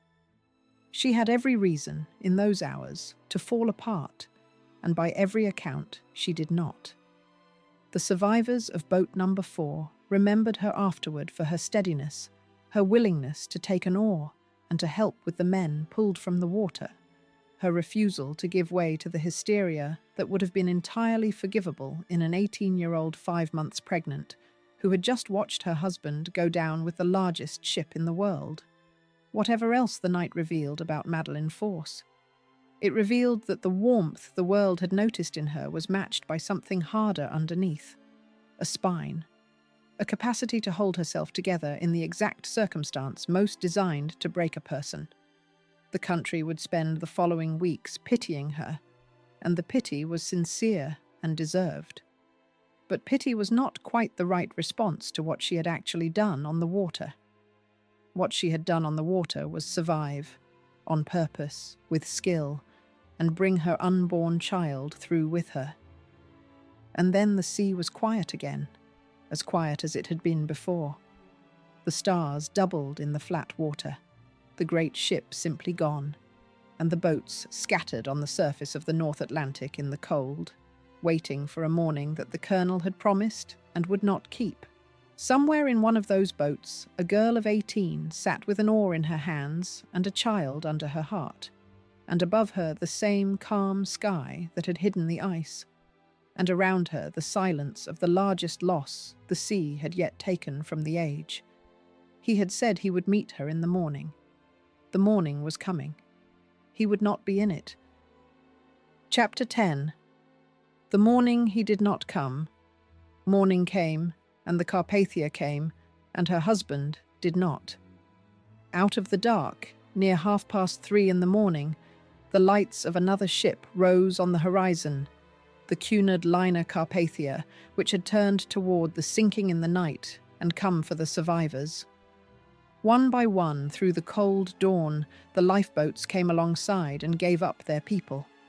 And Madeleine, with the others of boat number 4, was lifted from the sea she had been rowing across all night. She was alive. Her child was alive. And her husband was somewhere behind her, in the water or under it, and the morning he had promised had arrived without him. The Carpathia turned back toward New York with her impossible cargo of the rescued and the bereaved. the living remnant of a ship that had carried many hundreds more who did not survive the night, and steamed south through days of fog and grief. Madeleine made that passage as a widow, though the word had not yet been made official. A girl of 18 who had gone up the gangway at Cherbourg, a wife, and would come down at New York, a widow with a child on the way. When the Carpathia reached the city on the evening of the 18th of April, the crowds at the pier were enormous and stricken, and Madeleine came down into them dazed by shock, in what the papers called a state of nervous collapse. Her nerves, in the phrase of the day, badly shattered. Physicians were waiting. She was put to bed. She was forbidden by her doctors to speak of the sinking at all, for fear of what the memory would do to her and to the child she carried. Think of the position she was in at 18, in those first days back. She was carrying the heir to the Astor fortune. She had survived one of the great disasters of the century by rowing a boat through freezing water while men died at her elbow. She was too broken to be allowed to talk about it, and she did not yet know, for certain, whether her husband was dead, because his body had not been found, and the sea does not always give its dead back. She held, in those days, to the one thing a person holds to in that circumstance, the possibility that somehow he had been picked up by another ship, that somewhere he was alive. She said as much to her father. "I hope he is alive somewhere," she told him. It is one of the very few sentences of her own that history has kept, and it is the plainest kind of heartbreak. A girl hoping against the evidence, against the freezing water and the hours in it, that the man who had promised to meet her in the morning might still, somewhere, be alive to keep the promise. He was not. On the 22nd of April, a week after the sinking, the ship sent out to recover the dead pulled the colonel's body from the North Atlantic. He was identified by the initials sewn into his clothing. And here, the story delivers one of those details that says more than any speech could, a fact that holds the whole meaning of the Astor fortune in a single grim picture. The richest man aboard the Titanic, one of the richest men in the world, was recovered from the sea with about $2,500 in cash in his pockets, along with a gold watch and a diamond ring and diamond cufflinks. The diamonds again, the hard, bright stones, this time frozen on the body of a drowned man in the open ocean. All that fortune, the land and the hotels and the rent of a metropolis, and what the sea gave back was a man with the price of a small house in his pockets and the diamonds still on his hands.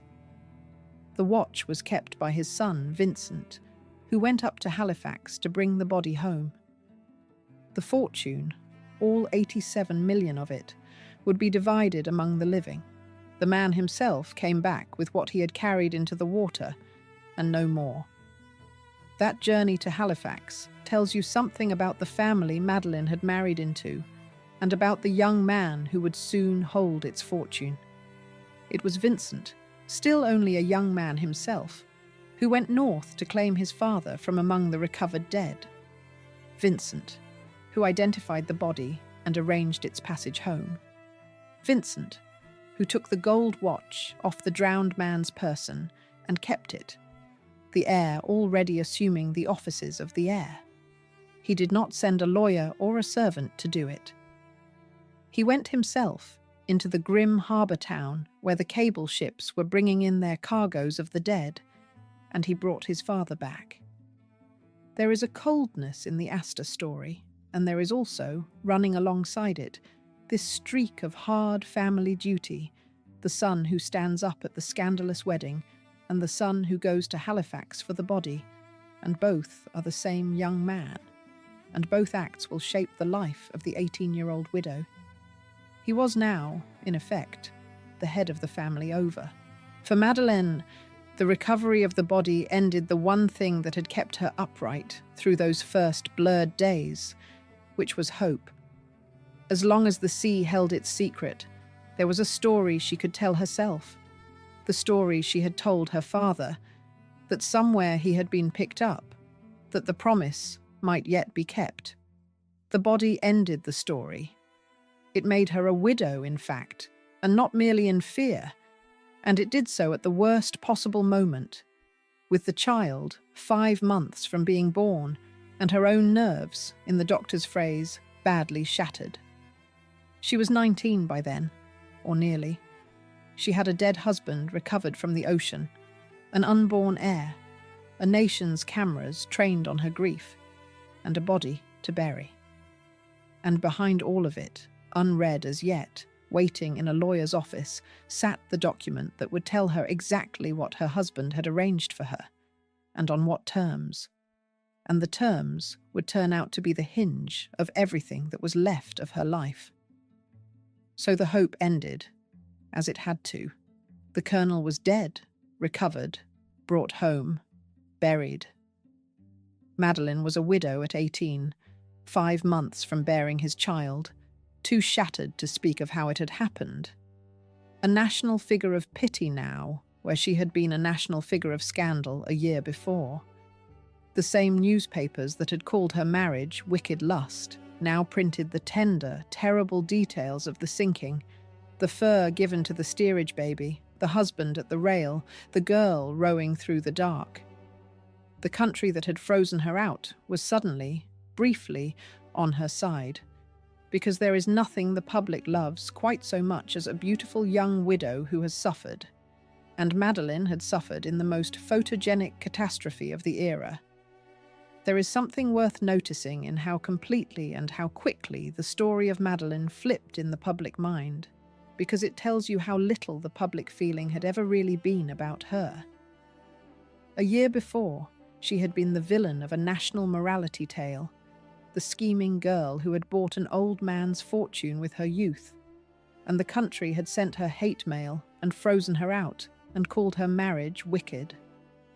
Now, without her having changed in any particular, she was the heroine of a national tragedy, the brave young widow of the great disaster, and the country wept for her.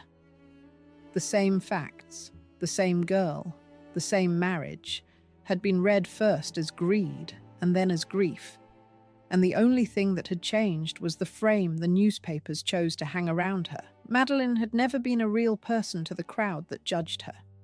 She had been a screen onto which the age projected first its disapproval and then its pity, and she would go on being that screen, in one form or another, for the rest of her life and long after it. For Madeleine herself, the wave of sympathy can have meant very little, because sympathy does not undo a death or fill an empty house. She was a widow at 19 with a child on the way and a nation watching her mourn, and the watching, however kindly it had turned, was still a kind of imprisonment, still the same old condition of being public property that she had lived under since her debut. The country that had hated her now loved her, and neither the hating nor the loving had ever asked her what she wanted, and both would have been equally surprised, a few years on, to learn what she actually did with the freedom her widowhood eventually offered her. For now she simply grieved, in the great house under the eyes of the crowd, carrying the child, waiting to read the will. A young woman whose every feeling had an audience and whose deepest losses were also, always, a public entertainment. But sympathy is not belonging, and pity is not power. And beneath the wave of national feeling, the real machinery of her life was already turning. Her husband was dead. His estate was vast, and his will, drawn up by a careful man in a careful age, was about to open and reveal exactly what it had provided for the 18-year-old widow and the unborn child. And the provision, generous on its face, carried a single condition folded into it, a condition that would define the whole of the life Madeleine had left. The morning he had promised had come and gone. Now came the will. Chapter 11. The Child of a Drowned Man.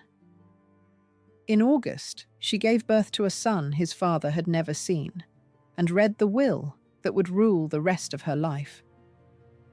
The child came on the 14th of August, 1912, 4 months after the sea took the colonel, born in the Fifth Avenue mansion, into a country that had been waiting for him the way it waits for the endings of famous stories. They named him John Jacob Astor, the 6th of that name to carry it, and the newspapers, who cannot resist a phrase, called him the Titanic baby, the posthumous heir, the child conceived on a honeymoon among the tombs and born to a father already a year in his grave. Madeleine was 19 years old. She had crossed an ocean, survived a shipwreck, buried a husband, and delivered his son, all inside a single year. And she was 19. And then there was the will, and the will is where the cage acquires its lock.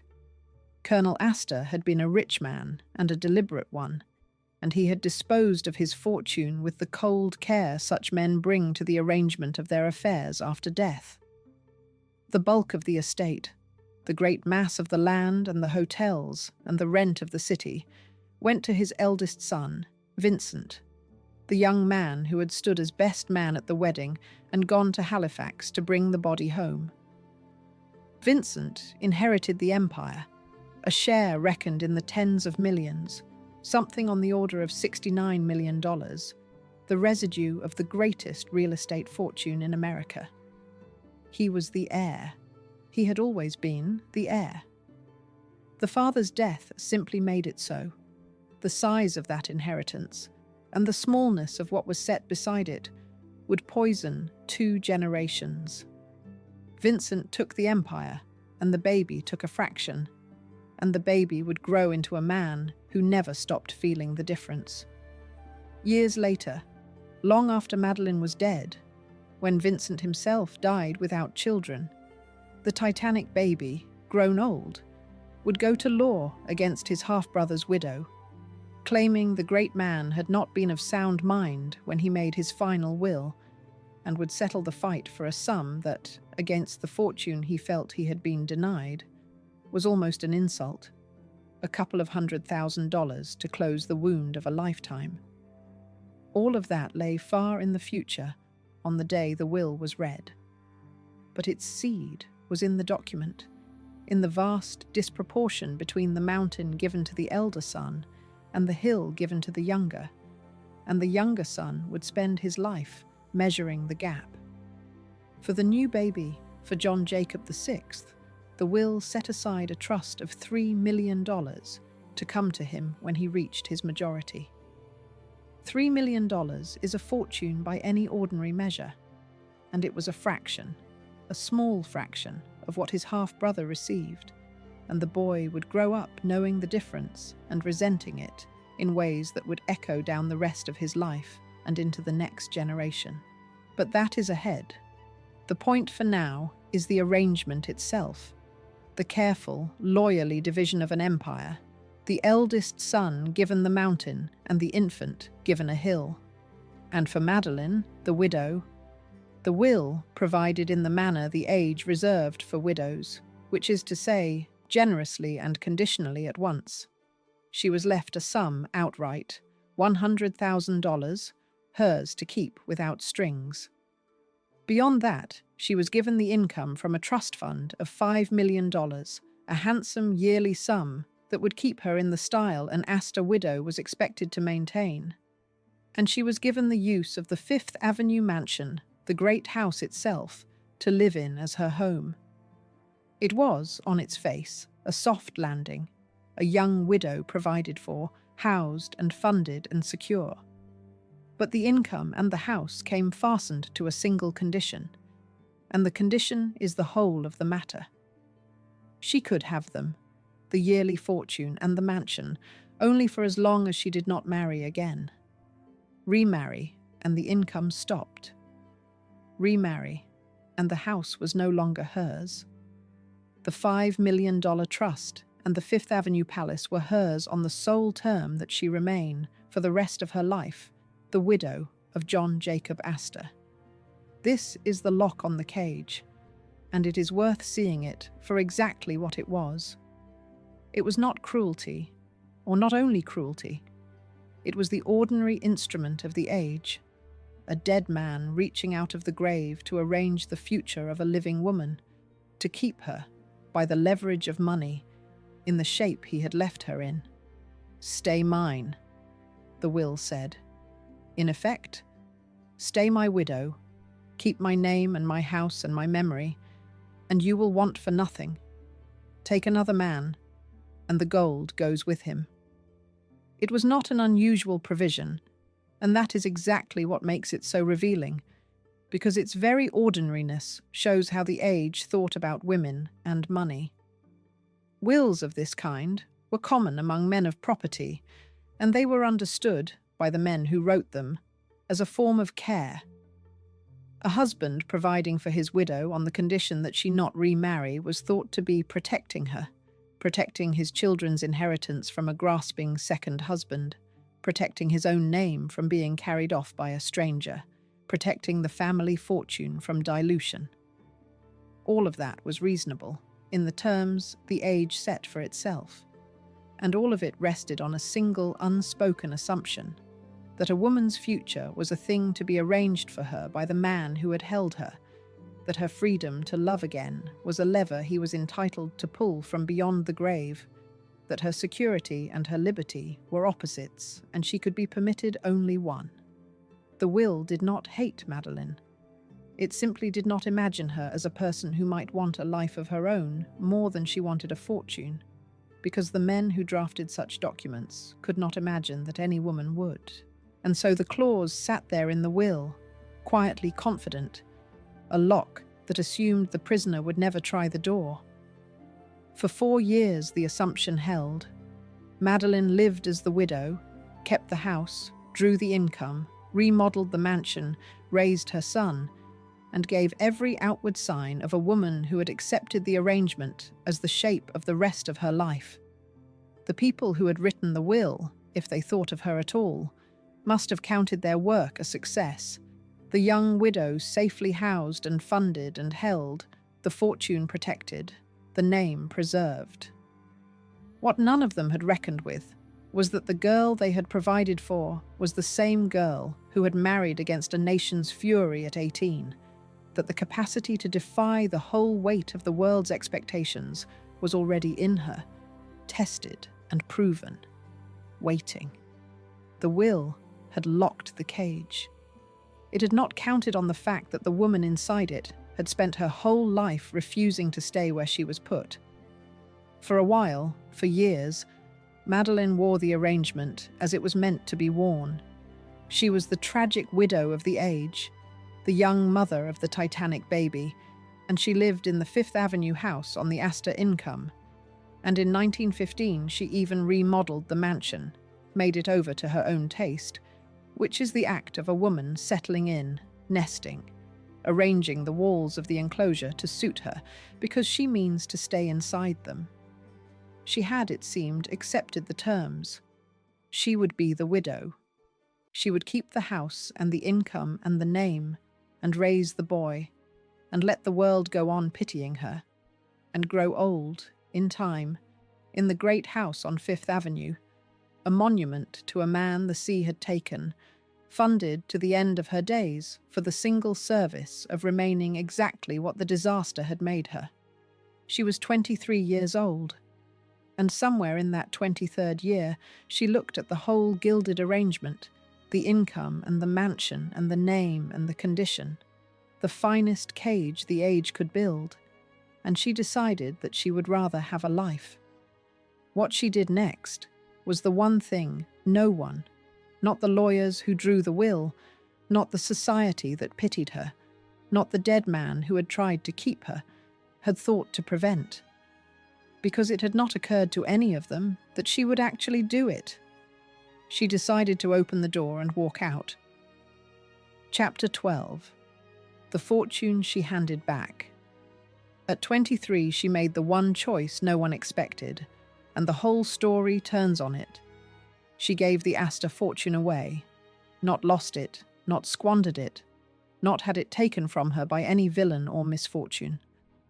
She handed it back, deliberately, with her eyes open, in full knowledge of the price. And she did it for the oldest and least fashionable of reasons. She wanted an ordinary life with a man she loved, and the will said she could not have both, and so she chose the man and let the fortune go. His name was William Carl Dick, and he was almost the exact opposite of everything the Astor marriage had been. He was a Brooklyn man, a banker, a businessman of the solid, unglamorous sort, connected to trust companies and paper and foods and timber, the kind of prosperous, respectable figure who builds a comfortable life without ever troubling the front pages. And he was, crucially, a childhood friend, someone Madeleine had known long before the Colonel and the velvet rope and the whole gilded catastrophe, a familiar face from the ordinary world she had come from. There was no scandal in him. There was no 47-year-old fortune, no divorce, no cloud of newspaper outrage. There was a man she had known most of her life, near her own age, offering her the thing the Astor name had never once delivered, which was simply a normal marriage to an ordinary equal. To take it, she had to give up the rest. She had to walk away from the income of the $5 million trust, the yearly fortune that had kept her since the sinking. She had to give up the Fifth Avenue mansion, the great house she had remodeled and nested in and made her own, the roof over her head and her son's. She had to surrender, most symbolically of all, the Astor name itself, the very thing she had endured the scandal and the poison letters to win, the surname that had cost her so much and given her so little. All of it, the money and the house and the name, was hers to keep on the single condition that she never do exactly what she was now proposing to do. Marry William Dick, and every particle of the Astor provision fell away. She married him. On the 22nd of June 1916, at Bar Harbor in Maine, the same resort coast where she had met the Colonel 6 years before, Madeleine Force Astor married William Carl Dick in a simple ceremony, and in the saying of the vows, she forfeited the income, the mansion, and the name all at once, and became, at 23, plain Mrs. Dick. Some accounts place the marriage a little later, and the sources do not perfectly agree on the year, but the fact is not in doubt. She married her childhood friend, and the Astor fortune closed behind her like a door, and she let it. Weigh what she gave up, in the plainest terms. The trust behind her income stood at $5 million, and the mansion was one of the great houses of the city, and together they represented, in the money of our own day, a fortune well past $100 million, held out to her for the rest of her life on the sole condition that she stay a widow. She was 23. She could have kept it all, simply by declining to love anyone, by remaining the monument the will had designed. Instead, she counted the cost, the whole, enormous cost, and she paid it. And she walked out of the finest cage in America into an ordinary marriage with an ordinary man, because an ordinary life that was actually hers was worth more to her than a gilded one that never had been. This is the reversal the whole story has been moving toward, and it is worth refusing the easy readings of it. It is not the act of a gold digger, whatever the old headlines had called her, because a gold digger does not hand back the gold. It is not the act of a foolish girl, because she understood exactly what the will provided and exactly what marrying would cost, and chose against the money with full sight of it.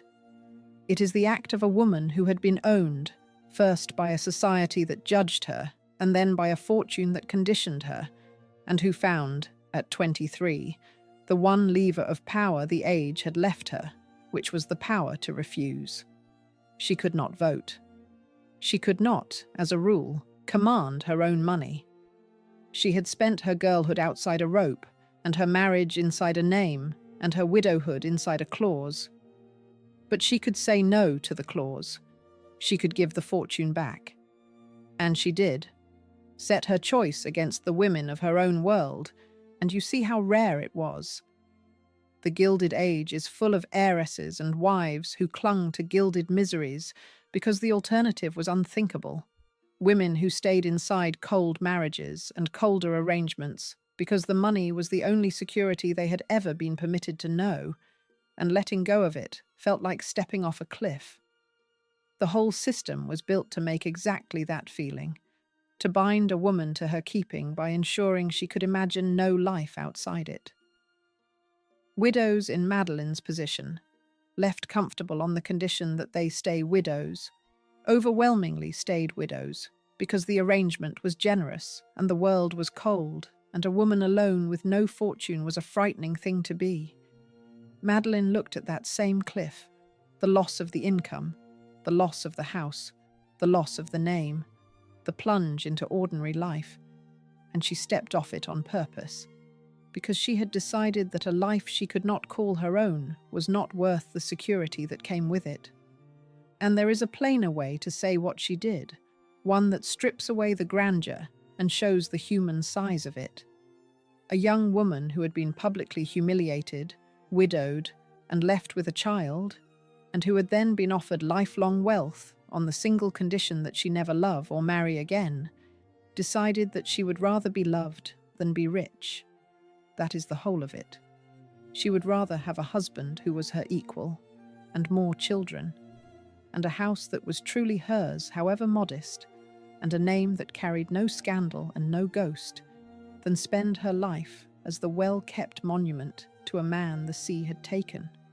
When it is put that way, the choice stops looking like a scandal or a folly and starts looking like the most natural thing in the world, the thing almost anyone would want. And the only strange part is that the age had built such an elaborate machine to punish a woman for wanting it. Madeleine wanted an ordinary human happiness, and the price of it was one of the largest fortunes in America, and she paid the price without flinching. The world would make her pay for it, and the rest of her life would be, in many ways, harder than the gilded one she declined. But that is the next part of the story, and it does not change the meaning of this one.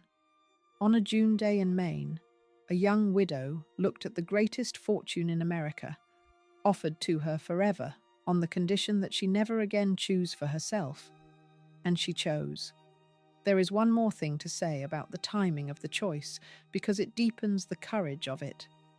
Madeleine did not walk away from the fortune in a fit of grief or a rush of first love, in the raw months after the sinking when she might have done anything.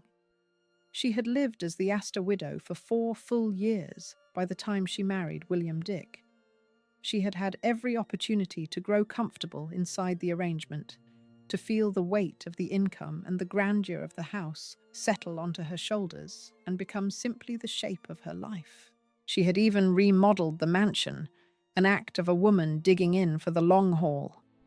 She knew, in other words, exactly what she was giving up. In the most concrete and daily terms, the rooms she had decorated, the security she had grown used to, the name that opened every door that could be opened to her. This was not a young widow who had never tasted the fortune throwing it away in ignorance. This was a woman of 23 who had tasted it for 4 years, understood it completely, and decided, with full knowledge, that she wanted her own life more. And the world's verdict on the choice was as backward as its verdict on the wedding had been. It found the marriage to Dick a come-down, a fall from the Astor heights, the tragic Titanic widow settling for a Brooklyn banker. It could not see that the come-down was the whole point, that Madeleine had climbed down from the height on purpose because the height was a prison with a view. The age had a name for a woman who married a rich old man, and it was Gold Digger, and it had spent that name on Madeleine freely at 18. It had no name at all for a woman who handed a fortune back because it could not imagine the act, could not fit it into any story it knew how to tell about young and beautiful women and old and enormous money. So it simply misfiled the whole thing as a decline and moved on, and Madeleine let it, and went to Maine, and married her friend, and became, at 23, nobody in particular, which was the freest thing she had ever been. She opened the door of the cage the Colonel's will had built around her, and she stepped through it, and she left the gold inside. Chapter 13. An ordinary life, briefly. For a while she got exactly what she had traded a fortune for, and it was quiet, and it was hers. This is the part of Madeleine's life that almost never gets told, because it makes no headlines and fits no legend, and that is precisely why it matters. For roughly the length of a decade and a half, the woman who had been the most scandalous bride and then the most tragic widow of her age simply lived as an ordinary wife out of the newspapers in the plain daylight of a normal marriage. She had given up the Astor fortune for this, and for a while this was good, and the goodness of it is the whole justification of the choice. William Dick gave her the thing the Colonel never could, which was equality. He was near her own age. He was a solid, working man of business, not a plutocrat weighed down by a name older than the country. There was no 29-year gap of experience and grief between them. No first wife's ghost, no cloud of scandal, no society freezing them at the door, because there was no society trying to. They were simply a married couple of comfortable means, and Madeleine, who had spent her girlhood straining at a velvet rope and her marriage marooned inside the greatest name in New York, got at last to find out what it felt like to be ordinary and wanted at the same time. She became a mother again, and this time to children she raised in peace rather than in mourning. She and William Dick had 2 sons. The elder was William Force Dick. The younger, John Henry Dick, would grow up to make a real and independent name for himself, not as an heir or a socialite, but as an ornithologist and a painter of birds and wildlife, a man who earned his standing through his own eye and his own hand. There is something quietly redemptive in that. A son of Madeleine Force, who became known for his work rather than his fortune, who found in the natural world a life entirely his own. It is the kind of ordinary, earned success that the gilded world she had left behind could never quite produce, and she had a hand in raising it. It is worth dwelling on what these plain years actually meant to her, because the whole argument of her life is decided here. If the marriage to Dick had been a misery, if the ordinary life she bought with the Astor millions had turned out empty or dull, then the choice she made at 23 would look like a young woman's folly, a fortune thrown away for a fantasy. But the record does not read that way. The record reads as a woman who got, for a good long while, precisely the thing she had reached for: a normal life among equals, children raised in daylight, a marriage without a nation watching, a self that belonged to her and not to a dead man's memory or a living society's judgment, measured against the frozen grandeur of the Astor years, the loneliness inside the great name, the conditioned income and the pitying press. These unglamorous Dick years were the good years, and their goodness is the proof that she had chosen well.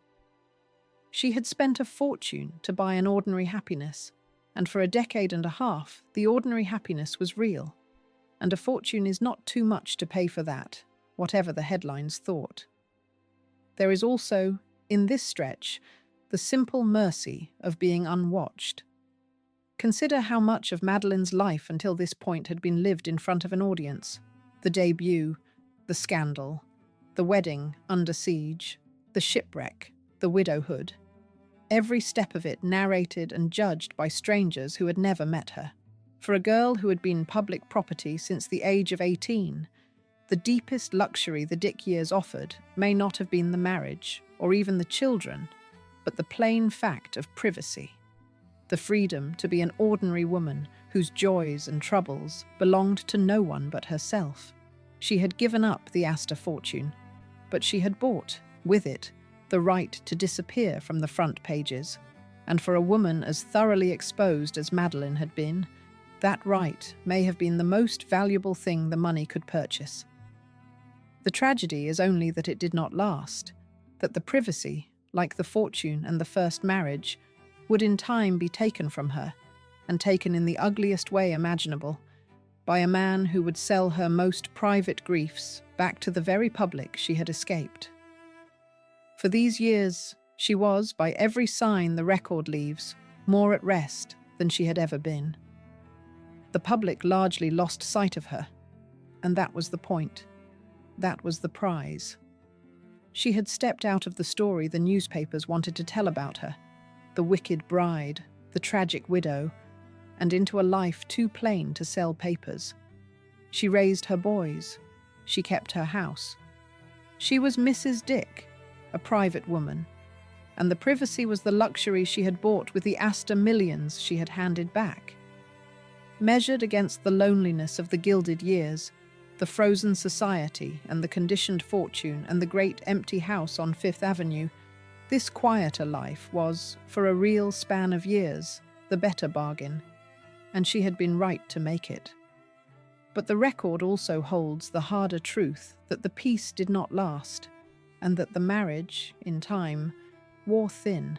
Whatever had drawn Madeleine and William Dick together in 1916 had, by the early 1930s, worn away, and the ordinary marriage she had traded a fortune for began to come apart in the ordinary way, slowly, privately, without villains. After roughly 17 years and 2 sons, the Dicks separated, and Madeleine, now a woman in her late 30s, faced the prospect of ending a second marriage and beginning, if she could, some third act to a life that had already held more than most. She was not, at this point, a tragic figure. She was a woman who had made a bold choice at 23, been rewarded with years of real, if unglamorous, happiness, and then reached the middle of her life to find that happiness, like the fortune before it, had proven temporary. She had her sons. She had her freedom. She had presumably some settlement from the Dick marriage to keep her comfortable. What she went looking for next, in the loneliness of a second marriage ending, was the thing she had reached for at 18 and again at 23, which was to be chosen, to be wanted, to be loved. And this time, the reaching would go badly, because the man she found was the worst she would ever choose, and he would repay the last of her hope with his fists. Chapter 14. The Boxer and the Broken Bones. The second time the papers wrote about her marriage, she was the older one, and the man she chose repaid her with his fists. There is a bitter symmetry in the third marriage of Madeleine Force, and the symmetry is the cruelty of it. At 18, she had been the young one, the bride a nation mocked for marrying a man old enough to be her father. Now, in her 40s, the arithmetic had simply reversed, and the mockery came round the other way. The scandal that had once called her a schemer for marrying up would now pity her, or sneer at her, for marrying down. The marriage to William Dick ended in a divorce granted at Reno, in Nevada, in 1933, and within months, Madeleine had married again. The man was an Italian prizefighter and sometime actor named Enzo Fiermonte, and he was young, some 26 years old to her 40, a professional fighter with a hard body and a harder ambition, the kind of man for whom a wealthy older woman is a career move. They married late in 1933 and settled in time in Palm Beach, in Florida. And from the first, the marriage was a loud and unhappy thing, full of fighting, the two of them tearing at each other in a way the servants and the neighbors could not miss. And then the fighting stopped being only words. The man was a professional at violence, and by the accounts that survive, he brought his profession home. Enzo Fiermonte, it was reported, became violent with his wife, violent enough to break her bones. Sit with the plainness of that. the girl who had rowed a lifeboat through the freezing Atlantic while men died at her elbow, the widow who had handed back the greatest fortune in America rather than be owned by a dead man's will, was, in her 40s, being beaten by a prizefighter in a Palm Beach house.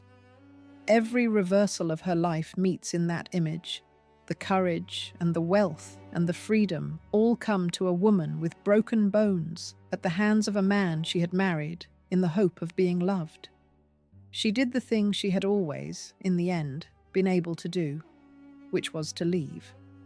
Madeleine divorced Enzo Fiermonte in 1938 at West Palm Beach on the ground of extreme cruelty, the legal language that in that era did the work of describing what a court would not spell out. She took back the name Dick, shedding the fighter as she had once shed the Astor name, and she was free of him. But freedom from Fiermonte was not the end of Fiermonte, because a man like that, having married a famous woman and lost her, still had one asset left to sell, which was the story. And he sold it. Enzo Fiermonte took the account of their marriage and sold it to a tabloid to be serialized for the public. The private wreck of Madeleine's third marriage turned into installments for strangers to consume over their breakfasts.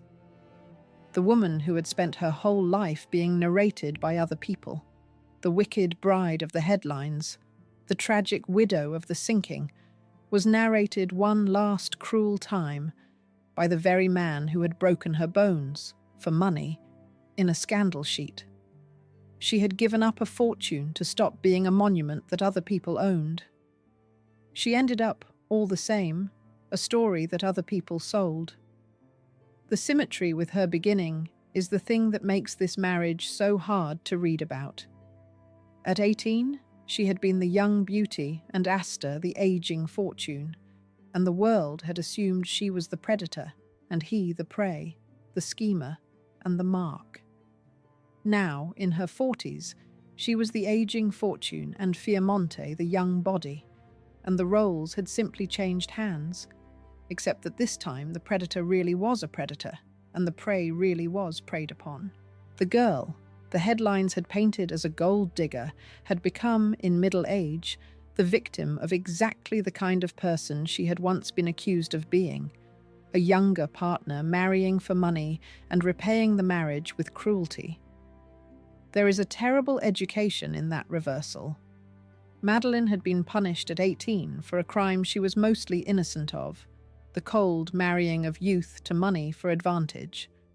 In her 40s, she suffered that crime as its true victim, and learned in her own broken bones what the thing the world had accused her of actually looked like when someone really did it. Even her son could see it, and tried to stop it. Jacob VI, the Titanic baby, now a grown man with a hard sense of what the family name was worth, opposed the Fiermonte marriage and pressed his mother to end it. And though they quarrelled over it and were for a time estranged, they reconciled within months, mother and son drawn back together across the wreckage of her worst choice. It is a small human detail in a grim chapter, the boy she had carried through the shipwreck, grown into the man trying to pull her out of a different kind of disaster.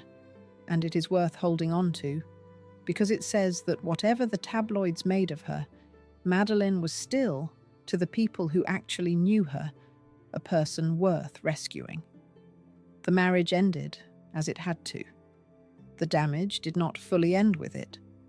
But she came out of it with her freedom and with her son restored to her, and she went south into the Florida light to live out what turned out to be the short remainder of her life. The Fiermonte marriage is the hardest chapter to hold beside the girl in the lifeboat, and the difficulty is the point. The same woman who had shown such steadiness on the freezing water, who had rowed and bailed and helped haul the dying from the sea, who had faced down a nation's fury at 18 and a fortune's condition at 23, was in her 40s unable to protect herself from a single violent man in her own house.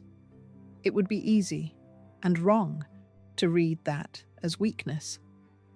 The courage that meets a shipwreck and the vulnerability that is trapped in an abusive marriage are not opposites, and the age that produced Madeleine gave a woman very few tools against a husband once she was inside the marriage, however brave she was outside it. She did the one thing the era did leave her, which was to leave, and leaving a violent man in that decade took a nerve of its own. That she then had her private agony sold back to the public by the man she had escaped was a final cruelty layered on the first, and it landed on a woman who had already spent most of what she had to spend. She had wanted, at the last, only to be loved, and the wanting had led her to the worst hands of her life. By the end of the 1930s then, Madeleine was a woman with very little left of the life she had reached for so hard. 2 marriages behind her, and a third one worse than either. Her Astor fortune long since surrendered, her sons grown or growing, her name dragged through the tabloids by a violent man. She was not yet 50. She had survived a shipwreck, defied a nation, and made and unmade 3 marriages. And she arrived at the last stretch of her life, worn down, exposed, and increasingly alone, in a house in Palm Beach, with the Florida light coming through the windows and the ghosts of a very crowded life gathering in the quiet. Chapter 15. The Last House in Palm Beach. She ended where the scandals had sent her, in a Palm Beach house, with the pills and the quiet and the ghosts.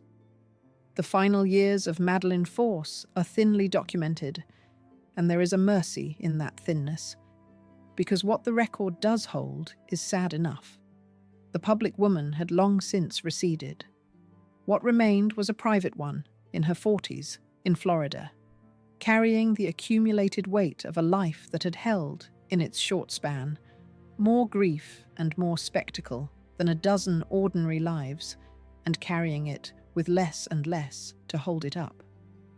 The losses gathered.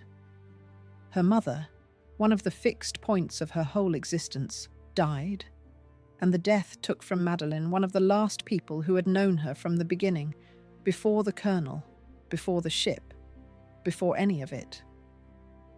The tabloid serialization of her marriage by Fiermonte had stripped away what was left of her privacy and her dignity.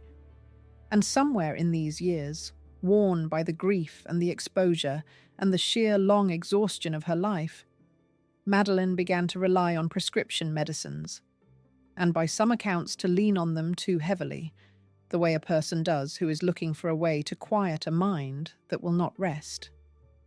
This must be told carefully, because the record here is a mixture of fact and rumour, and the two should not be welded together. What is documented is that she died, and that the stated cause was a heart ailment, a failure of the heart. What has always hung around the death, unproven, is the whisper that the pills were involved, that the heart that failed had been helped to fail. That whisper is rumour, not record. It should be carried as what it is, a shadow over the ending, not a verdict on it. She died on the 27th of March, 1940, at her home in Palm Beach. She was 46 years old. Her household announced it in the early morning. The cause given was the failing of her heart.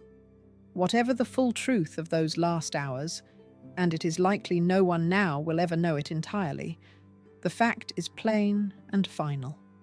The girl who had been presented to New York society 30 years before as one of the handsomest debutantes of her season, who had married the richest man in America against a nation's fury, who had rowed a lifeboat through the ice and handed back a fortune for love, was dead at 46 in a Florida house, a long way in every sense from the Newport ballroom where the story had reached its shining, ruinous height.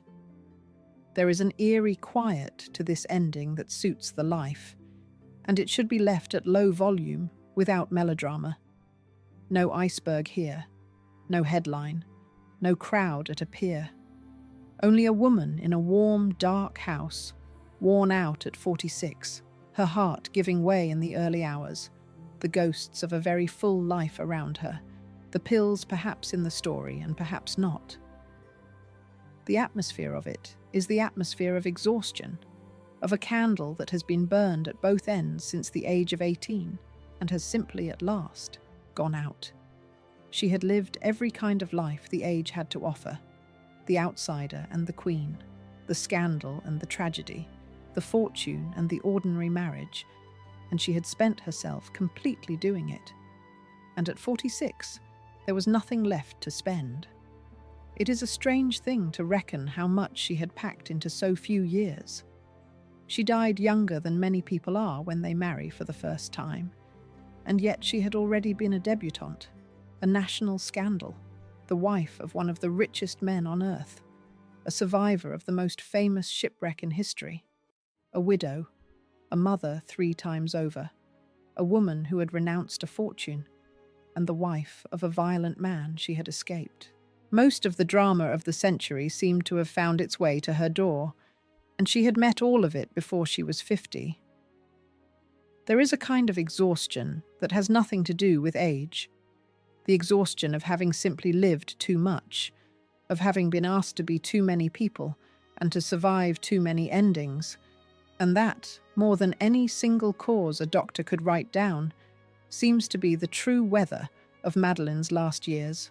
She had been burning at both ends since she was a girl at a velvet rope, and the fire had finally reached the middle. The quiet of the ending has its own dignity, if you let it. There were no headlines that morning to match the ones that had marked her wedding and her widowhood, no crowds, no cameras at a pier. The most public woman of her generation, who had been narrated by strangers since the age of 18, slipped out of the world almost privately, in a warm house in a warm town, her heart simply stopping in the early hours.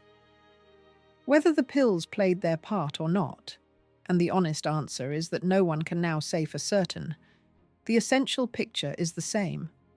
A worn-out woman of 46, letting go of a life that had demanded more of her than most lives demand of anyone.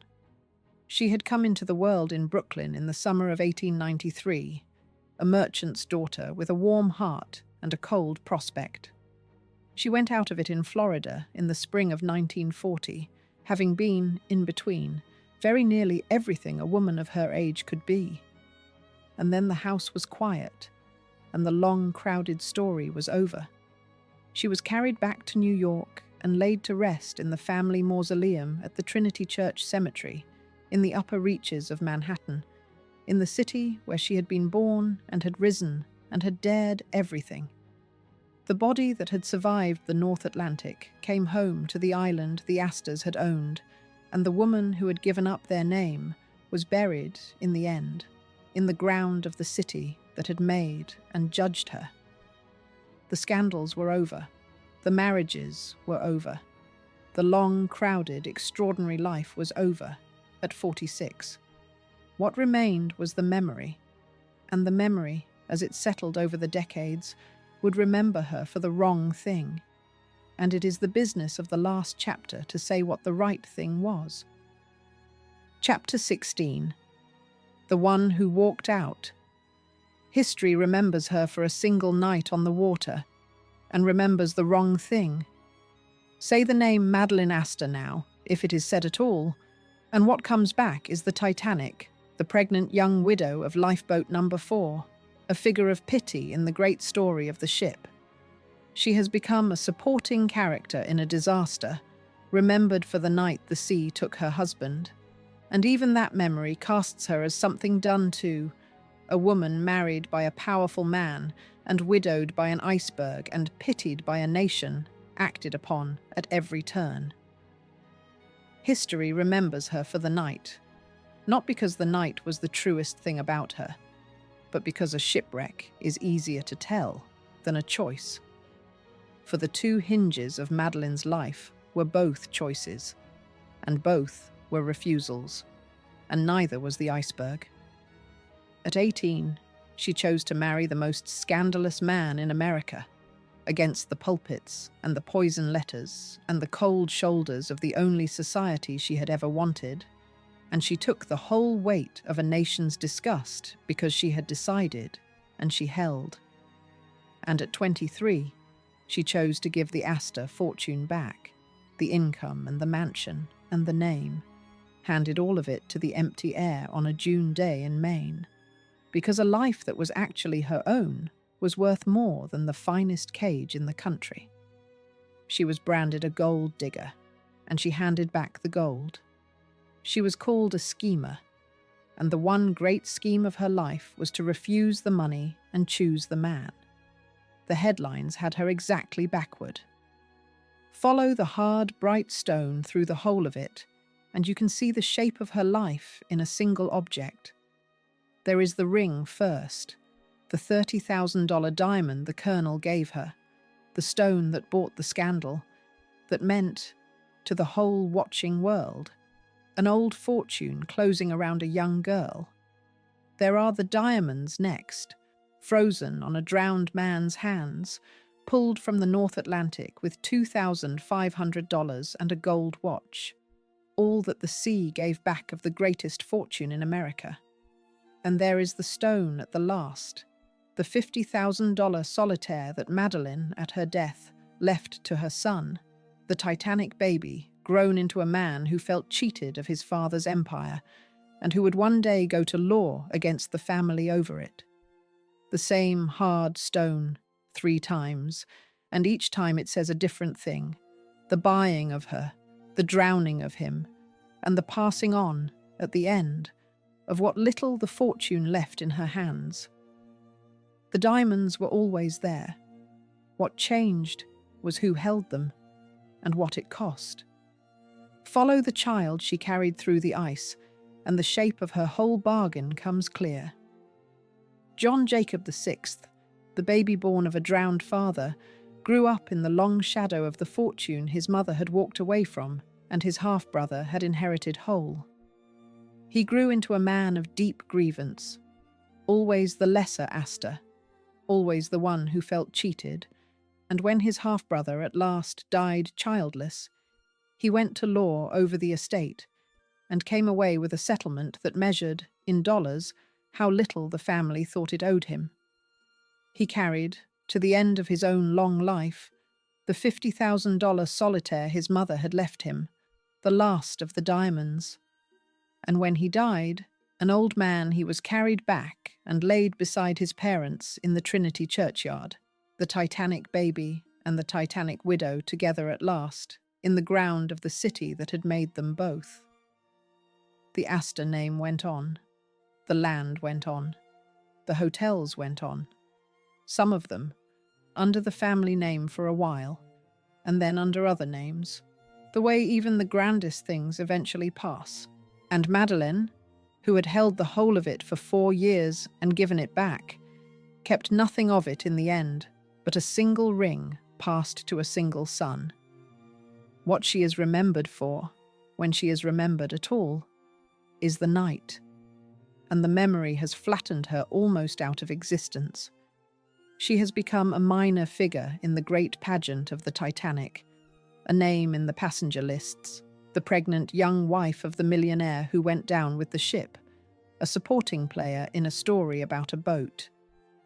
The films and the books that keep the disaster alive keep her alive too, but only as she was for those few hours on the water, the widow of Lifeboat No. 4, and they have almost nothing to say about the 30 years of choosing that came before and after. The shipwreck swallowed her, the way it swallowed so much else, and left behind a single frozen image of a woman something terrible happened to. It is time to say plainly what the image leaves out, and here is the deeper truth her life uncovers, the thing worth carrying out of this story. The Gilded Age was a machine for building beautiful enclosures and calling them by the names of good things. It called the Velvet Rope Society. It called the Will security. It called the great house on Fifth Avenue a home, when it was a residence held on a condition. Everywhere Madeleine turned, there was a golden structure built to contain her, the closed list she was born outside of, the great name she married into, the widow's clause she was left inside of, each one grander than the last, and each one a cage. And she is remembered, still, as the woman those structures happened to. But look at what she actually did. She married against the rope. She rode against the sea. And she walked out of the claws. She spent her whole short life refusing to be contained by the golden things that were built to contain her. And she paid, every time, the full price of the refusal, the hate mail and the loneliness and the lost fortune and, at the last, the broken bones and the quiet Florida death. The world called her a gold digger. She was, from first to last, the one person in the whole shining story who kept refusing to be owned.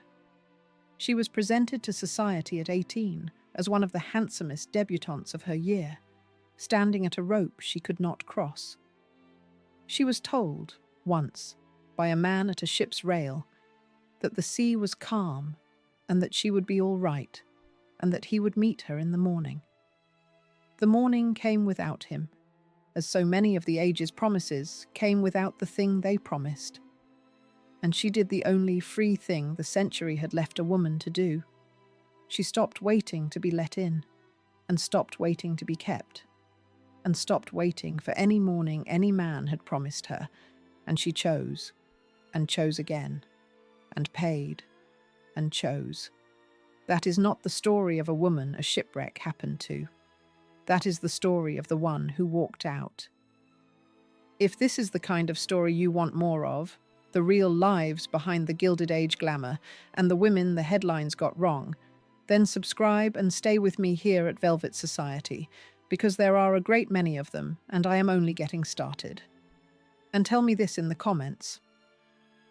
If you had been Madeleine at 23, handed the richest widowhood in America on the single condition that you never love again, would you have kept the fortune, or given it back the way she did? I read every answer, so tell me below.